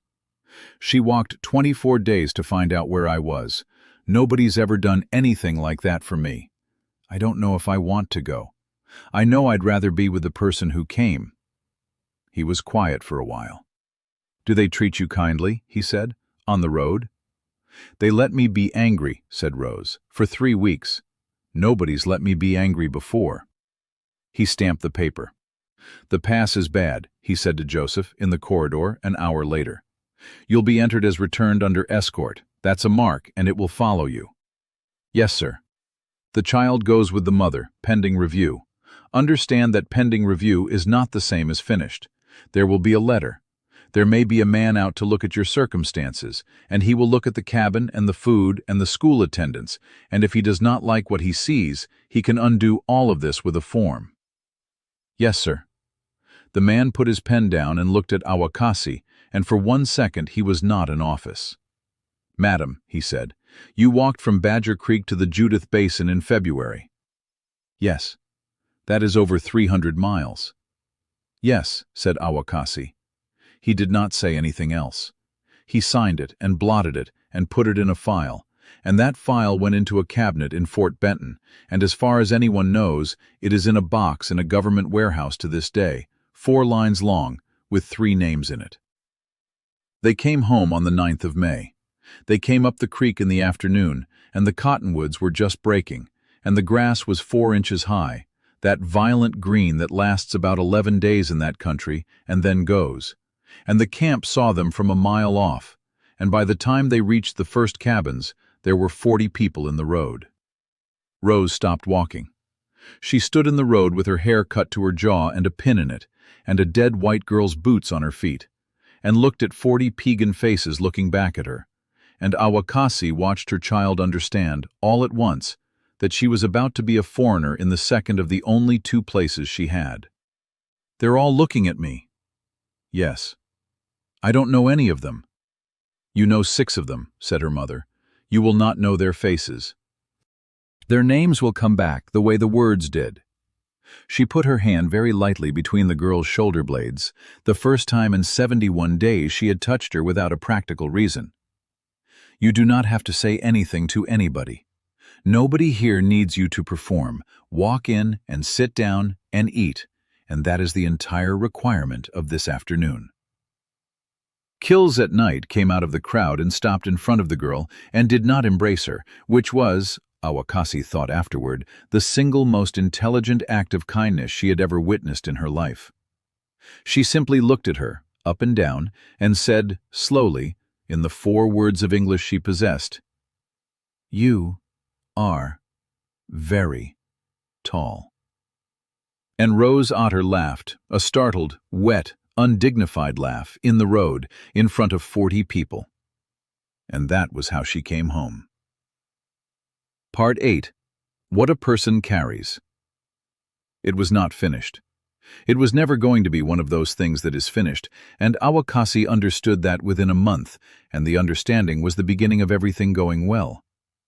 The letter came in July. It was 2 pages, and it used the word satisfactory twice, and the phrase pending further review once, and the interpreter read it out to her standing up, in the shade of the office, and she thanked him, and walked home and did not tell anybody what was in it for 3 days. The man came in August. He was young and thorough, and he walked around the cabin with a notebook. He asked what the child ate, and wrote the answer down. He asked whether the child attended school, and Áwakaasii said yes, the day's school on the creek, 4 days in 5, and he wrote that down too, and then went and checked it, which she had known he would, which was why it was true. He asked, and this was the question the whole visit had been built around, and both of them knew it, whether the child was being encouraged in habits of industry and cleanliness and civilized dress. And Áwakaasii, who had spent 3 years folding that agency's shirts, stood in her own doorway with her hands folded and answered every question in her flat, careful English, and did not once let her face show what she thought. He wrote satisfactory and went away, and there was 1 more letter in November, and after that there were no more, because the file had moved to a different desk and the man at the new desk had 400 of them. That is how it ended, on the paper side, not with justice, with a file getting old. The girl was ill in September, a fever 3 days. Áwakaasii sat up all 3 nights and did not sleep and thought, with perfect clarity, at about 2 in the morning of the second night, if this child dies here, after Eleanor Vance handed her across that table at 84 pounds, I will not survive it, and I will deserve not to. The fever broke on the 4th morning. Rose asked for soup and then complained about the soup, and her mother had to go outside for a minute and stand by the woodpile. She was 2 people for about a year. That was the honest shape of it. There was a girl who read out loud in English in the evenings, beautifully, better than the interpreter, so that by winter there were 4 adults who came by on purpose when there was a letter or a notice to be understood, and who missed a clock on a wall and a dog named Pete and said so, out loud, without apologizing for it. And there was a girl learning 6 generations of grandmothers at her mother's fire, slowly, with mistakes, in an order she kept getting wrong, who in November dressed her first hide badly and swore about it in Blackfeet without noticing she had done it, and who looked up afterward to find her mother and Kills at Night both bent over their work with their faces very carefully arranged. The 2 did not merge into one comfortable person. Áwakaasii stopped expecting them to somewhere in the 2nd winter, and it was a relief when she did. What happened instead was that they learned to live in the same body without fighting every day, which is not the same as healing and is what most people get. Letters came from the Judith Basin 4 times a year for 11 years. Rose answered every one of them and read them aloud at the fire and translated them, and there was never a single line in any of them asking to have her back, and never a single line pretending that year had not happened either. Eleanor Vance wrote about the garden and the price of beef and books she had read, and asked after Áwakaasii by name in every letter, always in the same formula. I hope your mother is well, and that the winter has not been too hard. The grazing lease was pulled in the spring of 1891. Frank Vance mentioned it once, in a postscript, in 9 words, and never again. Eleanor Vance died in the autumn of 1900. The letter came from Frank, and it was 4 lines long, and it said that she had asked, near the end, that the girl be told, and that there was a Bible with her name in it that would come by freight, and there was. Joseph Two Guns moved his cabin. He did it in the summer of 1890, without announcing it to anybody, taking it down log by log and putting it up again 40 yards from Áwakaasii's, on the excuse of the drainage, which was a lie, and which nobody in that camp challenged then or later. He did not marry her. He was in that cabin for 19 years, and he ate at her fire most nights, and he was the one who taught her son-in-law, eventually, to shoe a horse properly, and the arrangement between the 2 of them was never once discussed out loud by either of them in 19 years, and everyone at Badger Creek understood it perfectly. He never wore a badge again. He never went near the agency office. When there was business there, he sent someone, and if he could not send someone, he stood at the back of the room with his hat in his hands. When the census men came in 1900, he answered their questions in Blackfeet and made them use an interpreter, which Áwakaasii knew for a fact he did not need, and which she also knew was the closest thing to a public statement he ever made in his life. In the spring of 1892, he built a bench. He made it out of 2 cottonwood slabs and set it in the ground on the flat above the creek where you can see a long way east, and he did not say what it was for, and Áwakaasii did not ask for a week, and then asked. For Áwakaasii, he said.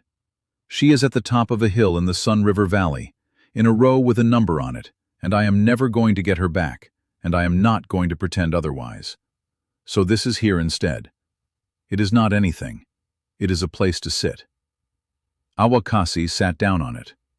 It is a good bench, she said. It is a poor bench. The ground is wrong. It will heave in 3 winters. Then you will fix it in 3 winters. Yes, said Joseph Two Guns. I suppose I will. He fixed it in 1895 and again in 1901, and it is not there now, and the place is. Rose Otter was 17 in 1894, and she taught the day school on the creek for 4 years. She could read and write better English than the man who came to inspect it, and she used that, deliberately and continuously, the way her mother had used her flat, careful voice in a doorway. She wrote the reports herself. She wrote them so well that nobody ever came to sit in the back of that schoolroom for longer than 20 minutes. And she did a thing in that room for 4 years that she never once described in an official letter. She taught the alphabet in the morning, and in the afternoon, out loud, with the doors standing open, she taught 11 children the 6 generations, the names, and the places they were born, and what they had done, and who had said what about them, and made them repeat it back, and corrected them, and made them say it again. She married in 1898 a man from the north end of the reservation who had also been at Sun River and who also never spoke about it, and they had 4 children, and she named the second one for her father and the third one for a woman in Ohio. And both of those names were entered in the same book at the agency, one after the other, in the clerk's copper plate hand, and nobody in that office ever noticed what they were looking at. She lived until 1957. She lived long enough to be an old woman on a folding chair at a fair in Browning, in the sun, telling a young man with a tape recorder that her mother had walked 300 miles in February to find out where she was, and that she had not wanted to go, and that this was the part everybody left out when they told it, and it was the important part, because a story where the child runs into her mother's arms is a story about a happy day, and what actually happened was 4 years of work, and it is the 4 years that ought to be remembered, and nobody ever wants to hear about them. The young man asked her on the tape whether she forgave the school, and Rose Otter, who was 80 years old and had buried a husband and 2 of her 4 children, said, "That's a question for somebody who has time. I had a mother who came and got me. That used up all the answer I had." But all of that is a long way ahead. In the spring of 1890, on an ordinary morning in April, Áwakaasii woke before light in a cabin on Badger Creek with her daughter asleep 4 feet away, breathing, tall, taking up an unreasonable amount of the floor. She lay there for a while in the dark and did the arithmetic she did every morning, because she had never in her life been able to stop doing it.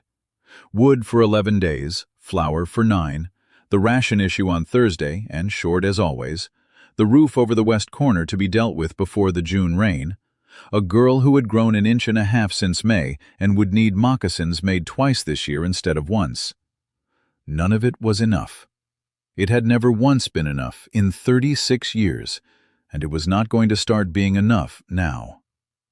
Then she said the name out loud, the way she had every morning for 1,500 and some days before speaking to any other person. Tsitsi. And in the dark, thickly, out of sleep, mostly annoyed, "What?" Her mother lay still with her hand over her mouth for a moment. "Nothing," she said. "Go back to sleep." "You do that every morning." "Yes." "Why?" "Because for a long time," said Áwakaasii, "there was nobody in the room to answer." The girl was quiet. Then she rolled over and said, in Blackfeet, badly, with the stress in the wrong place on the second word, and no self-consciousness about it whatsoever, "Well, I'm here, so you can stop." "No," said her mother, and she got up and built the fire and put the water on.